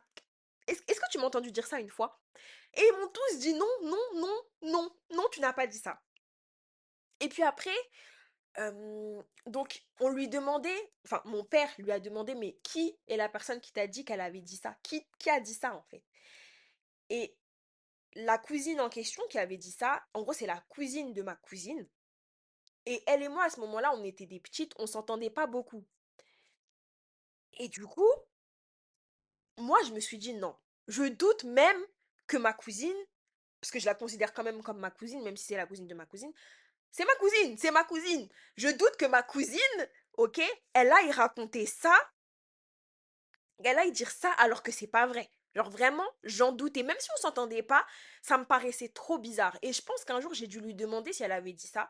Et je pense qu'elle a dû me dire non. Je sais plus, mais en tout cas, je pense même que j'ai même pas eu besoin de lui demander parce que j'avais l'intime conviction que c'était faux et qu'elle avait pas dit ça. Et du coup, je me suis dit, mais là, on passe à un niveau au-dessus parce que moi, j'ai horreur qu'on monte à mon sujet. Déjà, ça, c'est un truc que je comprendrai jamais. Il y a des gens que j'ai côtoyés dans ma vie, que ce soit, euh, genre, ma belle-mère, que ce soit même des ex que j'ai eus dans ma vie, ils vont aller raconter des choses à mon sujet, mais ils mentent. Mais pourquoi vous mentez? Pourquoi vous mentez? Dites la vérité, parce que moi, je sais que je ne suis pas parfaite et je sais que je fais des erreurs. J'ai aucun problème avec ça. Mais pourquoi vous mentez? Genre, racontez l'histoire de A à Z, dites la vérité. Il y a des trucs mauvais que j'ai fait. Mais en fait, vous-même, vous savez pourquoi je les ai faits. Et c'est pour ça que vous racontez pas les trucs que j'ai vraiment fait. Mais par contre, vous allez raconter des mythos. Vous allez dire des trucs que j'ai pas fait. Pourquoi vous faites ça? Ou alors vous allez déformer la vérité. Mais si vous déformez la vérité, c'est que vous savez quelque part que la vérité, elle va pas vous avantager. Donc vous avez besoin de déformer la vérité. Pourtant, moi, comme je suis assise devant vous, j'assume tout ce que je fais, genre je m'en fous. Genre vraiment, il y a des trucs que j'ai faits qui sont méchants, qui sont pas bien, et je n'en suis pas fière, mais qu'est-ce que ça va me coûter aujourd'hui euh, de les assumer? Absolument rien. Et puis dans tous les cas, c'est bon, je les ai faits. C'est trop tard, c'est passé. Voilà, j'en suis pas fière, mais je les ai faits, et c'est tout. Et donc, elle- j'ai dit, mais on dépasse un autre stade, là, on est dans un autre niveau, là. Même un jour, mon oncle, il m'a dit ça. J'ai un oncle qui m'a dit que, en gros, elle avait dit à des gens de la ville d'où on vient à la base, c'est-à-dire Creil, que moi, j'avais dit qu'en gros, c'était une Fatma bonne à faire le ménage. Et quand j'ai entendu ça, j'ai tellement rigolé parce que je vous promets, déjà, je n'avais jamais entendu cette expression. L'expression de la Fatma, soi-disant la femme de ménage, vous savez, le cliché de la femme maghrébine qui passe, qui fait le ménage et tout, je n'ai jamais entendu. À ce moment-là, je n'avais jamais entendu ça de ma vie entière. Premièrement, je n'avais jamais utilisé cette expression de ma vie entière. Deuxièmement, et troisièmement, moi, si vous me connaissez un minimum, vous savez que je suis une militante dans l'âme, je suis une activiste dans l'âme. Et ça date pas d'hier. J'ai toujours été comme ça. Ça fait que je pense que dans ma vie, il n'y a pas un moment où j'ai dénigré une personne pour son travail. J'ai jamais dans ma vie dénigré que ce soit, je sais pas, vous savez, les métiers euh, qu'on pourrait considérer comme étant des métiers ingrats. Par exemple, éboueur ou femme de ménage ou je ne sais quoi. Moi, je vois les femmes de ménage, c'est pas une fierté, c'est le minimum syndical. Bonjour, vous allez bien? Nan, nan, nan. Toujours poli, toujours gentil, je vous l'ai dit. Je suis toujours poli. Bon courage, bonne journée. Et c'est tout, c'est naturel, c'est inné, c'est en moi, c'est ma mère qui m'a inculqué ça. Donc, vraiment, jamais dans ma vie, moi, Betsabé, j'aurais pu utiliser un terme comme ça. J'aurais jamais pu utiliser ce genre de terme-là. Ensuite, je trouvais ça hyper con qu'elle dise ça parce que, en fait, ça n'avait pas de sens pour moi parce que ma belle-mère, c'était une femme très maniaque, comme je vous l'ai dit. C'est une femme très maniaque, comme je vous l'ai dit, mais jamais euh, qui que ce soit l'a forcé à être maniaque ou à faire autant le ménage que ça. Genre, c'est elle qui veut faire ça. Je sais pas comment vous expliquer, mais sur le moment, je me suis dit, c'est ridicule d'avoir cette de dire ça, de dire que moi j'aurais dit ça parce que je ne me suis jamais dit ça en fait. Pour moi, tu fais le ménage parce que tu kiffes ça, tu trouves ça cathartique. Enfin, je sais pas, il y a beaucoup de gens qui aiment faire le ménage parce que ça leur fait du bien. Mais à aucun moment je me suis dit en mode ouais, en gros, toi, de toute façon, t'es bonne qu'à ça. Genre, mais je sais plus quelle était ma réflexion à ce moment-là, mais je me suis dit, mais qu'est-ce qu'elle raconte? Et surtout, mais attendez, parce que moi, je vais chercher à gauche, à droite. Mais à Creil, je n'avais que ma famille. À Creil, je n'ai que ma famille. Je n'ai pas d'amis à Creil. Je n'ai pas d'amis à Creil. J'ai peut-être parlé à des mecs de Creil, ça m'est sans doute arrivé, mais ces gens-là ne connaissent pas ma belle-mère ou la famille de ma belle-mère, ni de près ou de loin. Ça veut dire que j'aurais jamais pu dire quelque chose à qui que ce soit de Creil qui aurait pu revenir ensuite aux oreilles de ma belle-mère. Vous voyez ce que je veux dire? Donc en fait, je me suis dit, mais elle est complètement tartée. Parce que maintenant, genre, on ne se contente plus de simplement ne pas s'entendre. On va aller inventer des choses sur moi. Elle a l'âge d'être ma mère, elle est née la même année que ma mère elle est née en 75, elle a eu 50 ans là, le 15 juillet. Et donc toi, tu as l'âge d'être ma mère, tu étais copine avec ma mère, et tu mens sur moi. J'ai 16 ans à ce moment-là. Non, même pas. J'ai 15 16 ans, un truc comme ça. C'est une dinguerie. C'est pas une dinguerie. C'est fou. Bref, c'est dingue. Maintenant, qu'est-ce qui se passe? C'est que malgré ça, donc comme je vous ai dit, on se revoit. Après, il y a eu l'incident de, comment dire, de, de ça là, de la bise et patati et patata. Bref. Et puis, on arrive en été 2018. Donc, étant donné que mes parents sont séparés, vous l'aurez compris, toutes les vacances scolaires, je les passais avec mon père à la base, et les vacances d'été, je passais un mois avec mon père. Et donc là, je crois que c'était en août. J'étais chez mon père, et en fait, ma belle-mère, elle me faisait parfois des petites réflexions un peu... Enfin, pour moi, c'est des petites réflexions parce qu'elle était chiante, en gros, pour moi, voilà, elle était chiante, mais voilà, et moi, je trouve que tout le monde est chiant dans tous les cas, donc c'était pas si deep pour moi, genre c'est juste qu'elle est chiante. Et donc ma belle-mère, euh, elle me fait des petites réflexions, par exemple à un moment donné, elle me fait une réflexion par rapport au fait que j'ai pas mis la cloche sur mon assiette quand j'ai voulu faire chauffer un truc au micro-ondes. Et quand elle me fait une réflexion par rapport à ça, mon père il s'interpose en disant bon oui bon c'est bon Gothel et tout, vas-y laisse et tout, nan, nan, nan. Et en fait ils se disputent vite fait parce que ma belle-mère elle a la sensation qu'elle ne peut me faire aucune réflexion sans que mon père n'intervienne. Sauf que je pense que du point de vue de mon père en fait ce qu'il s'est dit c'est en gros là c'est une remarque passive-agressive, c'est une micro-agression. Et donc je m'interpose. Et un jour ce qui se passe, c'est que ma petite sœur, en fait, elle est dans ma chambre avec moi et elle me donne des coups de pied. À ce moment-là, je pense qu'elle doit avoir... donc là, je crois que je vais avoir 17 ans à ce moment-là. Donc elle va avoir 3 ans. Elle a 2 ans et demi, elle va avoir 3 ans. Et en fait, elle me donne des coups de pied. Je vous ai dit, ma petite sœur, à ce moment-là, elle est turbulente. Elle me donne des coups de pied, des coups de pied. Je lui dis, arrête, arrête, arrête, arrête. Elle arrête pas. Donc à un moment donné, évidemment, ça m'agace. Donc évidemment, je fais preuve de plus de fermeté. Et je lui dis, c'est bon maintenant. Ma copine, arrête. Premier degré, arrête. Ça m'énerve. Arrête. Mais je lui parle avec fermeté, en gros. Comme quand on dispute un enfant, on lui parle fermement pour lui faire comprendre qu'on ne rigole pas avec lui. Mais aucune violence, j'ai pas haussé le ton. Je lui ai dit maintenant c'est bon. Genre, j'ai pas hurlé. Je lui ai dit maintenant c'est bon, t'arrêtes. C'est tout. Et en fait, mon père, il m'entendait et il venait me voir et me demandait qu'est-ce qu'il y a et tout. Et la deuxième fois qu'il me demande ça, je lui dis mais j'ai rien, ça va. C'est juste qu'elle me met des coups de pied, ça m'énerve. C'est tout. Genre, c'est tout. Bref. Ensuite, on va manger. Je vais dans le salon. Ma belle-mère, elle est dans le salon. Et elle me dit, mais tu sais, Betsabé, ta petite sœur, c'est encore qu'un bébé et tout. Il faut pas mal lui parler ou je sais pas quoi, je sais pas quoi. What? C'est pas toi qui me bully depuis que j'ai 8 ans, d'accord? Que j'ai même pas encore perdu toutes mes dents de lait, qui va me faire une leçon de morale sur comment je dois parler à ma petite sœur ou pas à ma grande. Donc je lui dis, mais en même temps, si elle me donne des coups de pied, je vais pas ne rien dire. Et en fait, comment vous expliquer? Genre moi je suis le genre de fille, vous voyez, quand on me fait des réflexions, ou quand je sais pas, j'ai peut-être pas un supérieur hiérarchique, mais si, quand par exemple, on va dire j'ai un supérieur hiérarchique ou une personne un peu plus âgée que moi, quelqu'un euh, que je vais quelque part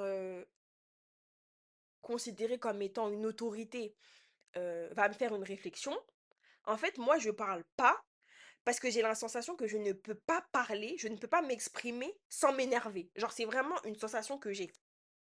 J'ai l'impression qu'en fait, je peux pas te dire ce que je pense ou genre rentrer dans un débat avec toi, genre défendre mes intérêts si je te trouve injuste sans m'énerver. Et du coup, là, je commence à parler vite. Ce que je vous ai dit là, c'est ce que je dis, mais quand je parle comme ça.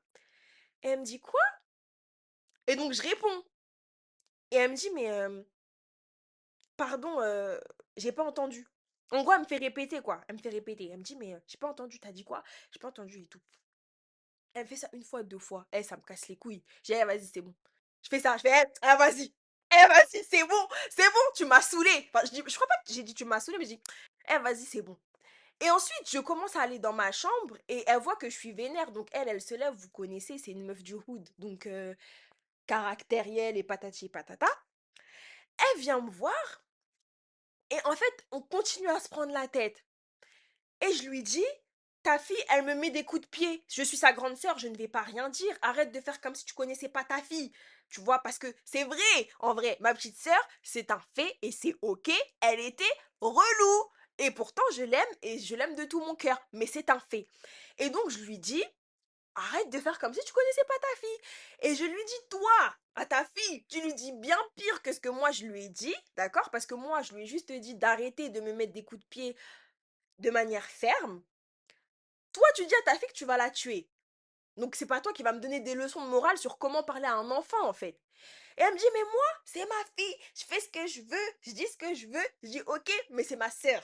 Ok? Donc, pareil, en fait. Je dis ce que je veux. Clairement. Et le pire, c'est que moi, je n'ai pas, comme je vous ai dit, je n'ai pas mal parlé à ma sœur. Je ne l'ai pas insultée. Je ne lui ai pas crié dessus. Je lui ai parlé avec fermeté. Et après, je sais plus ce qu'elle me dit, j'ai, je m'en bats les reins. Je m'en bats les reins. Elle me dit, ah, tu t'en bats les reins. Tu t'en bats les reins, c'est bien et tout. Je dis, oui, je m'en bats les couilles, mais. Elle me dit, ah ouais, tu t'en bats les couilles. Ah, bah, c'est bien. Franchement, c'est bien. Je dis, ouais, c'est bien. Et je lui claque la porte au nez. Et là, elle ouvre la porte en trombe. Et clairement, ça part en cacahuète. Moi déjà, je pense que, comme je vous ai dit, les petites micro-agressions, les remarques passives-agressives qu'elle a fait durant toutes ces années vis-à-vis de moi, vis-à-vis de ma mère, vis-à-vis pardon, de ma vie, en fait, elles se sont accumulées en moi et je n'ai plus supporté. Et clairement, j'ai pété un plomb, j'ai explosé et j'ai pleuré. Et mon père, il s'est placé entre nous deux. Et en gros, il mettait son bras devant moi comme ça et moi je baisse son bras, je fais non, genre me touche pas et tout, je dis vas-y c'est bon, j'en ai marre.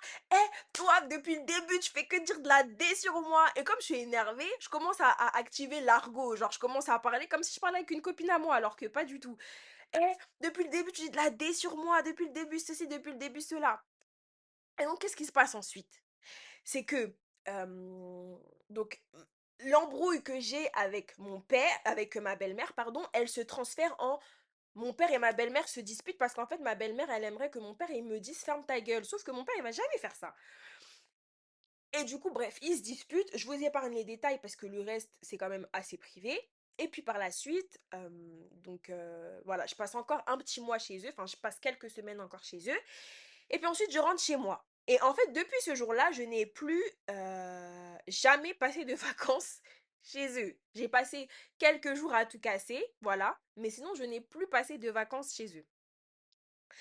Et donc, ce qui se passe, c'est que en janvier 2019, donc là c'était en été 2018, en janvier 2019, ma grand-mère, elle décède.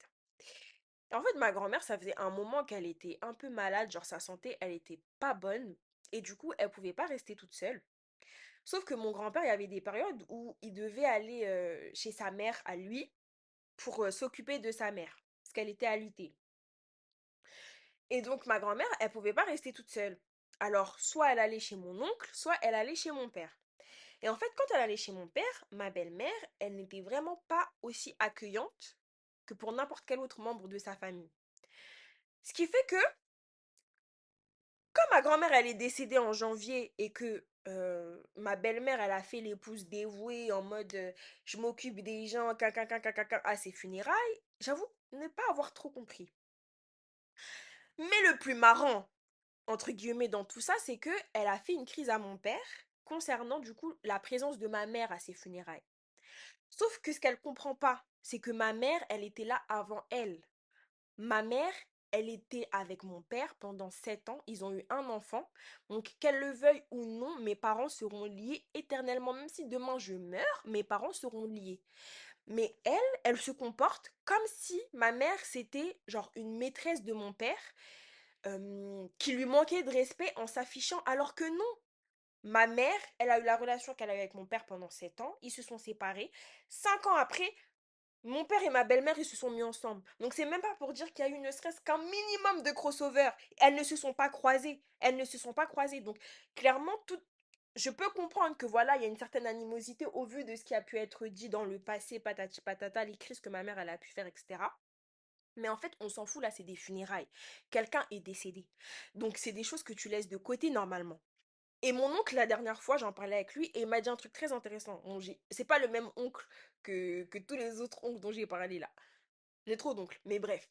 Il m'a dit, tu peux pas demander à un enfant de comprendre un truc que même un adulte ne comprend pas. Et c'est vrai, je suis désolée.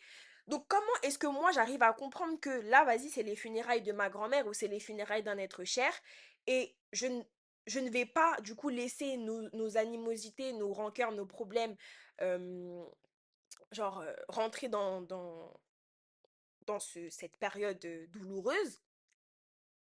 Mais toi, tu peux pas comprendre ça alors que tu as l'âge d'être ma mère. Bref. Donc ensuite, ce qui se passe, c'est que, donc moi, je l'apprends après, hein, mais ma belle-mère a vraiment fait une crise à mon père parce que ma mère était présente. Sauf que c'était ma grand-mère. Je suis sa première petite fille. Tu vas chez mes grands-parents, il y a Macbeth partout sur les murs. Je suis sur toutes les photos. Donc clairement, genre, évidemment, j'ai besoin que ma mère, elle soit là avec moi et qu'elle me soutienne parce que j'ai perdu ma grand-mère et même mon père, il a perdu sa mère. Donc peut-être qu'il a besoin aussi d'être débarrassé quelque part et de ne pas avoir à devoir être un soutien émotionnel pour moi dans ces moments-là. Enfin, voilà, il avait beaucoup de choses à gérer. Enfin, je vous apprends rien en fait, là. Je pense que je ne vous apprends rien. Et ensuite, donc moi, je me dis, mais la dame, elle est vraiment bizarre. Elle est vraiment bizarre. Et j'apprends que ma belle-mère, elle continue d'inventer des choses à mon sujet. Donc à un moment donné, donc en gros on avait offert de l'or à ma petite sœur pour sa naissance, je crois. Et ma belle-mère, elle a caché cet or. Et en fait, elle est partie demander à mon père, ouais, il est où l'or qu'on a offert à petite fille pour son anniversaire, genre, enfin pour sa naissance. Et mon père, il m'a dit, quand elle m'a demandé ça, j'ai senti qu'il y avait genre une arrière-réflexion, genre en gros, il y avait un truc, quoi, en mode un sous-entendu. Après, ça va être quoi? Le chargeur de son ordinateur. Après, ça va être une soi-disant crème. Et je me dis, mais en fait, t'es tellement... Non, je ne vais pas commencer ma phrase comme ça. Tu as tellement de haine en toi, d'accord? Sois resté poli. Tu as tellement de haine en toi qu'en fait, t'arrives même pas à être cohérente dans les accusations que tu formules. Toi et moi, ça fait peut-être bien 6 mois qu'on ne s'est pas vu, ça fait 6 mois que je ne suis pas allée chez toi. Donc comment est-ce que j'aurais pu te voler tes affaires, tes soi-disant affaires? Enfin, elle avait rien à dire en fait. Elle avait trop envie de m'accuser pour tout et pour rien. Et mon père, il me disait, et moi, je calcule pas. Parce qu'en fait, je sais ce qu'elle essaye de faire et je trouve ça ridicule. Donc moi, je calcule pas. Voilà. Bref. Après ça, j'ai quand même re-été chez eux, genre 2 ou 3 fois, parce que pour des soucis de logistique, je devais prendre le train et tout, c'était plus proche. Mais je suis pas restée, genre, très longtemps, parce que, bah, voilà, je m'entendais pas avec ma belle-mère, et ma belle-mère ne me voulait clairement pas chez elle, ok? Hum, Ensuite, on arrive en 2020, je crois, parce que ça, c'était en 2019. Donc, été 2020. Ah non! Mais j'ai oublié un truc, attendez. Parce qu'en fait, il y a tellement de petites choses qui prouvent vraiment du problème, de, voilà, de la profondeur du souci. Voilà, je vais dire ça comme ça, encore une fois, on va rester poli. Un moment, donc, je commence mes études à la fac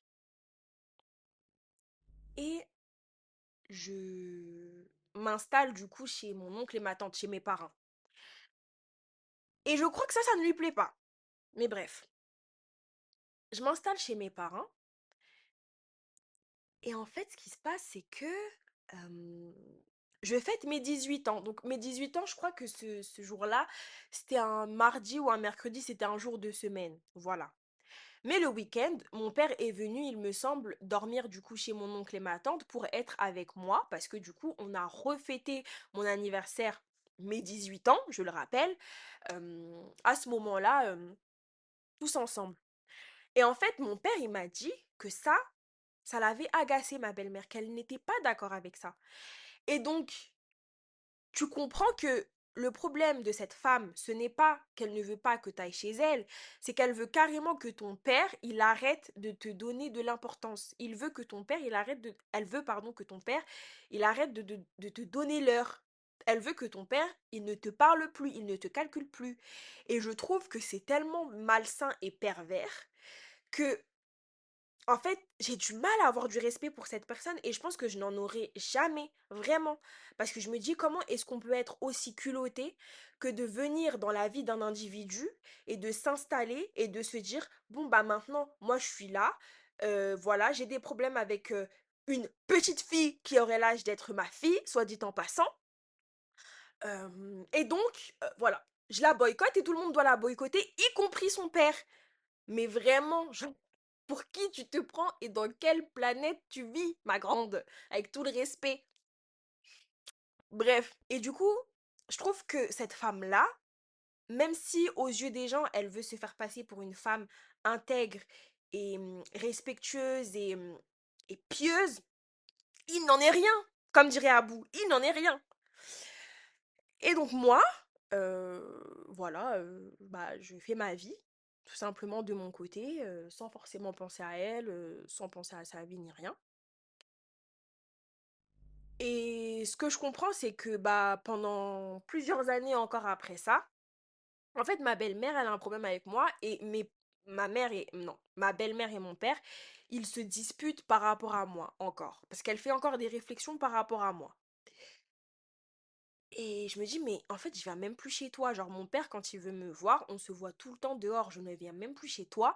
Mais je vis tellement dans ta tête que tu es encore en train de te disputer avec ton mari à mon sujet. C'est quand même dingue. Mais ce que tu ne comprends pas, ma grande, c'est il faut faire preuve de résilience. Parce que je ne vais pas bouger. Je ne vais pas partir. Ensuite, donc, comme je vous ai dit, récemment, j'ai perdu un oncle à moi.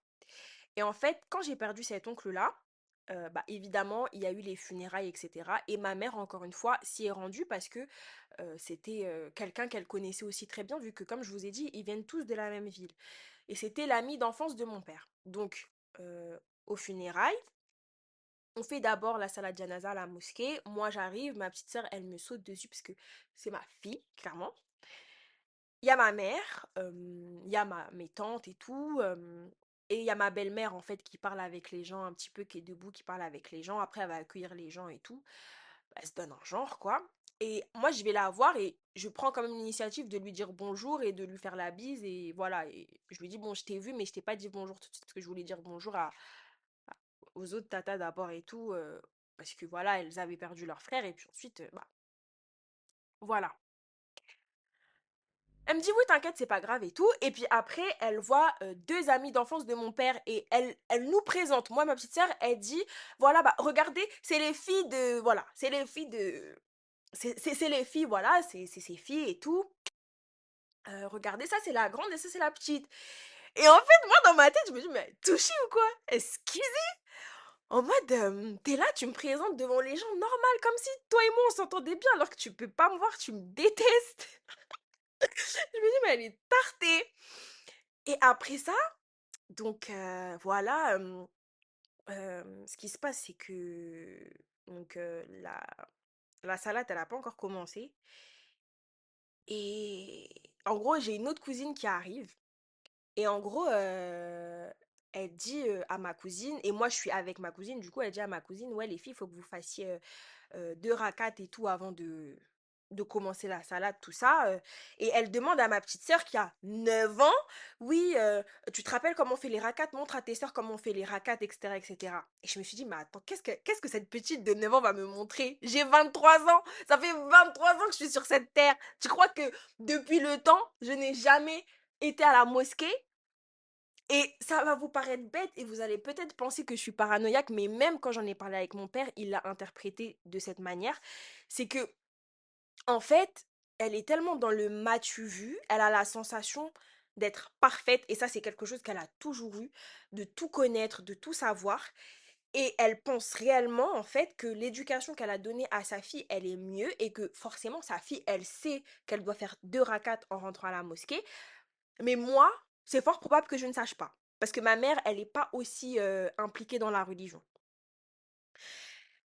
Et c'est tellement elle, genre ça lui ressemble tellement, c'est tellement une femme dans le m'as-tu vu, même quand j'ai vu la manière dont elle accueillait les gens à la mosquée, enfin, ça peut paraître genre anodin, vous pouvez vous dire oui, mais en même temps, on est dans une situation qui fait que patati patata, et je le conçois totalement, parce que c'est ce que moi-même je me serais dit, mais en fait, c'est une femme qui est vraiment dans le m'as-tu vu.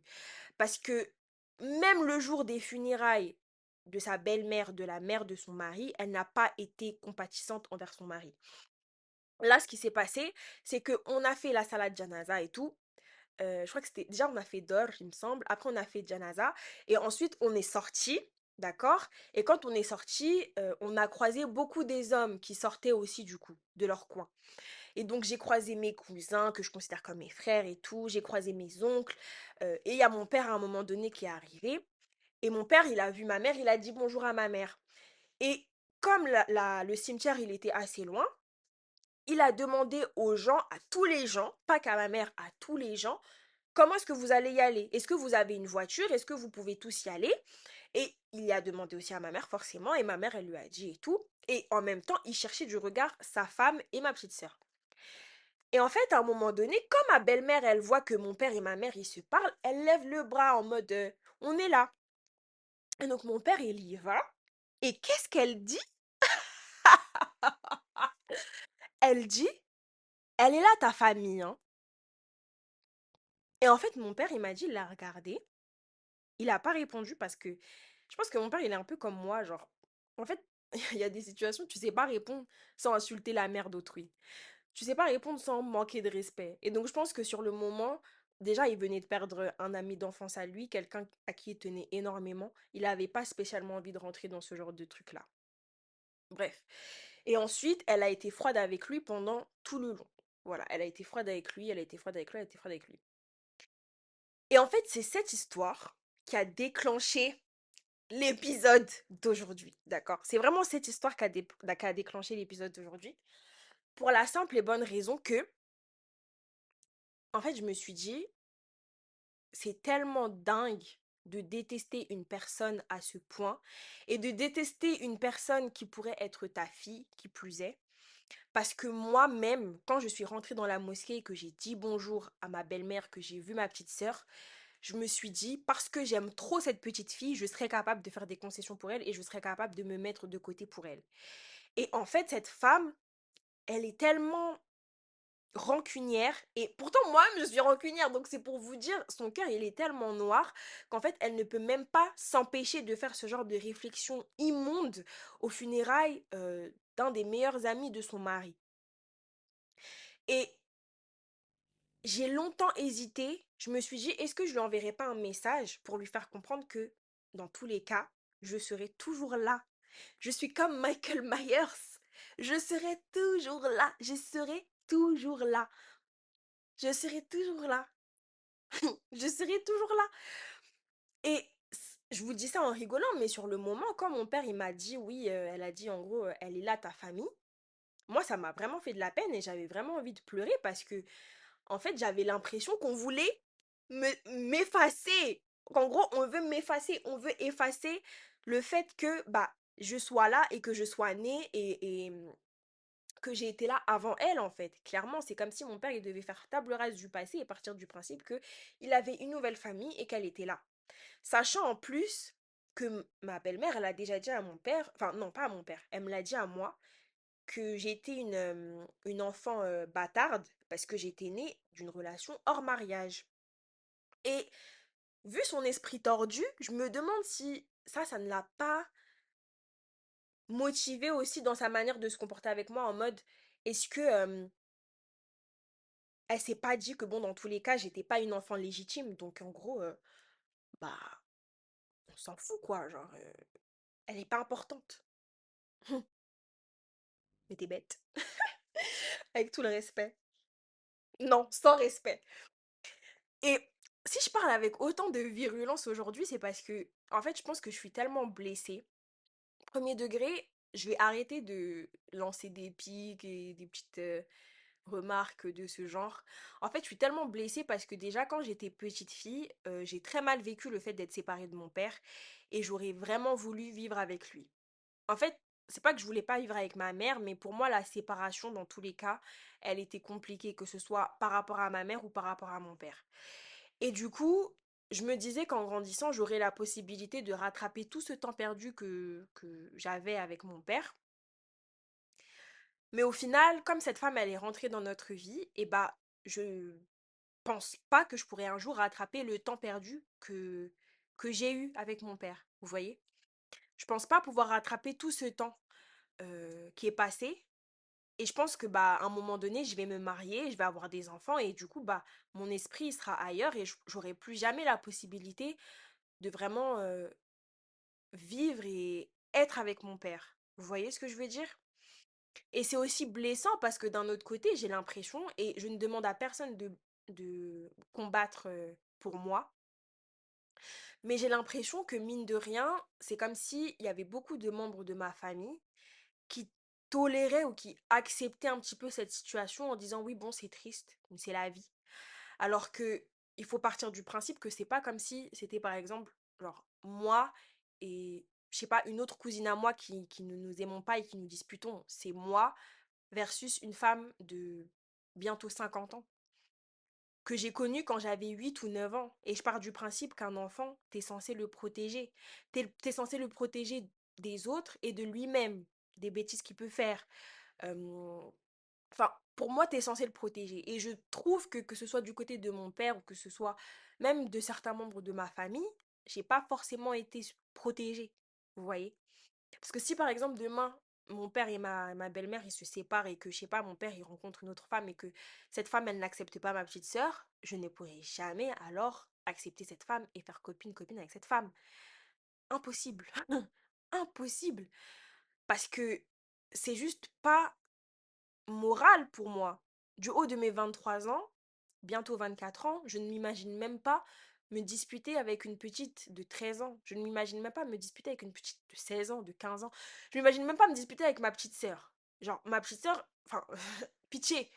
Je ne m'imagine même pas me disputer avec un humain qui est relativement plus jeune que moi. Donc comment est-ce que tu peux rentrer en bif pendant autant d'années avec une fille que tu as connue quand tu avais 8 ou 9 ans? Quand elle avait 8 ou 9 ans, pardon. Je ne comprends pas. Et c'est blessant, c'est blessant et c'est révoltant. Je peux pas vous mentir que ça me met en colère. Et je sais qu'il y a peut-être des personnes qui vont entendre ça, peut-être même des membres de ma famille, et qui se diront, Betsabé, je sais pas si t'aurais dû raconter cette histoire et tout. Mais en fait, je ne veux pas qu'on me dise comment je dois gérer cette situation parce qu'en fait, personne n'a jamais été là pour moi dans cette situation. Enfin, je peux pas dire que personne n'a jamais été là pour moi dans cette situation, c'est faux. Parce qu'en soi, voilà, bah regardez, euh, j'ai été inscrite à la fac de Nanterre à un moment donné et je vous ai dit, mais mon père, il habite dans le 9-2. Euh, et pourtant, comme ma belle-mère, elle ne me supportait pas, comme elle ne m'aime pas, il a fallu que j'aille jusqu'à Creil, chez mon grand-père. Et en fait, je devais faire le trajet Creil-Nanterre tous les jours. Sauf que, évidemment, vous vous doutez bien que ça m'a cassé la tête à un moment donné, j'ai arrêté. Donc, je me dis, c'est quand même chaud que même à certains moments, je doive aller dormir chez mon copain qui habitait à Nanterre, lui, sachant que mon père, il détestait ça, parce qu'en fait, je peux pas aller chez lui, parce que sa femme, elle ne veut pas que je sois chez lui. Vous voyez? Je trouve ça tellement grave et c'est tellement blessant. Et c'est peut-être parce qu'il y a beaucoup de gens qui ne savent pas l'étendue de ce qu'elle a pu faire. Et quand je dis ça, je dis pas que j'ai été parfaite. Je dis pas que moi, j'ai jamais causé de tort à ma belle-mère, que j'ai jamais dit de choses négatives à ma belle-mère ou quoi. Vous voyez, mais le truc, c'est que c'est ma belle-mère et je suis une enfant au début. Je commence, j'ai quoi? J'ai 8 ou 9 ans, j'ai l'âge de ma petite sœur. Donc forcément, je ne suis pas parfaite, forcément, je ne suis pas la plus éduquée, forcément, je ne suis pas la plus respectueuse. Enfin, j'ai encore beaucoup à apprendre de la vie en fait. Ça fait que 8 ou ça fait même pas une décennie que je suis sur Terre à ce moment-là. Vous voyez ce que je veux dire? Et donc voilà. Ça m'a vraiment fait du bien de déverser ma haine. Je vous dis la vérité, ça m'a trop trop fait du bien. Et je pense que ça m'a vraiment, toute cette histoire, elle m'a vraiment permise euh, de voir les choses d'une manière différente. C'est-à-dire que moi, euh, je sais que je ne voudrais jamais donner à un autre enfant ce que moi j'ai vécu. Et j'essaierai toujours de faire preuve de justesse. Je ne me vois pas rentrer en bif avec une enfant. Déjà, bon, j'ai 24 ans et je me vois pas rentrer en bif avec une enfant, donc je pense pas que ce soit à 40 ans ou à 50 ans que je rentrerai en bif avec une enfant. Vous voyez ce que je veux dire, mais voilà. J'ai pas du tout envie d'être ce genre de personne-là, j'ai pas du tout envie d'être ce genre de femme-là.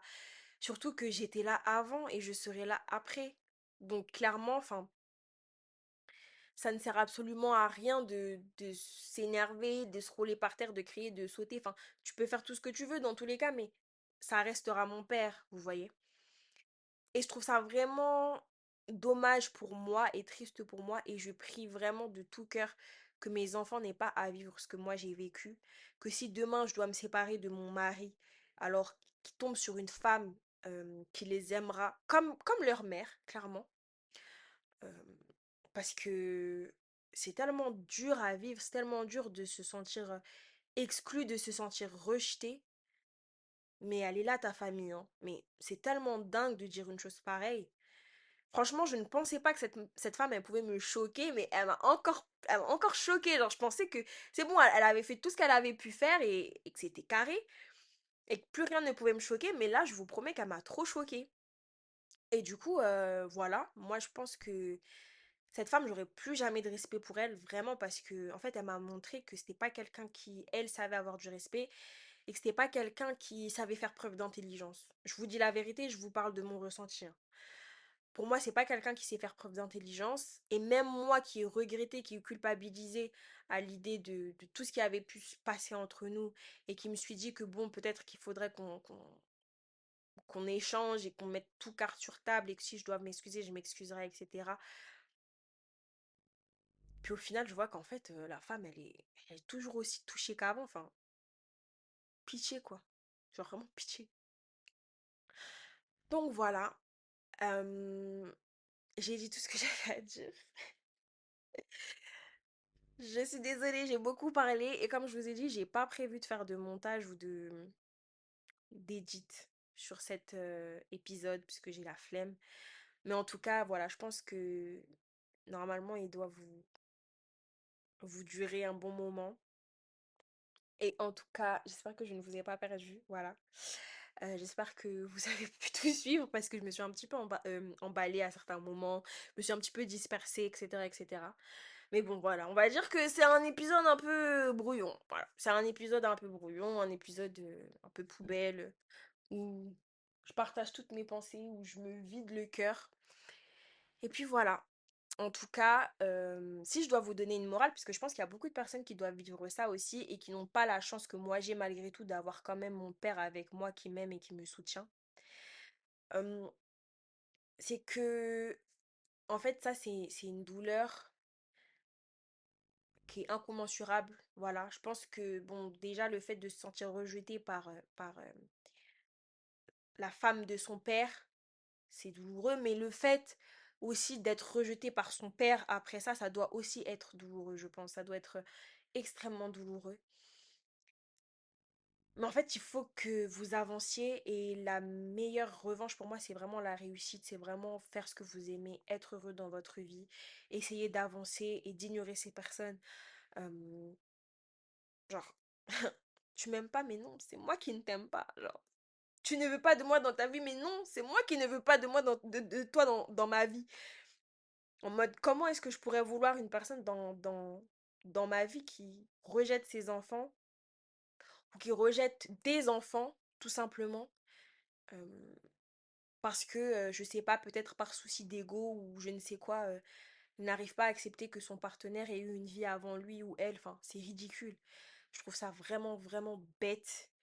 Et pour moi, en fait, c'est même pas le genre de personne qui devrait nous affecter ou nous toucher parce que, en fait, ça vole tellement bas, genre, c'est tellement ridicule. Franchement, je sais même pas quoi dire. C'est, c'est très petit. Donc voilà mes vies. Je suis encore une fois très désolée si j'ai trop parlé. On se retrouve la prochaine fois pour un nouvel épisode de mon podcast. Je pense que je vais faire un épisode sur Paradise Kiss. Je suis déjà en train de le préparer. En espérant que vous allez passer une agréable journée ou soirée. Je vous fais de gros bisous et je vous aime très fort. Bisous!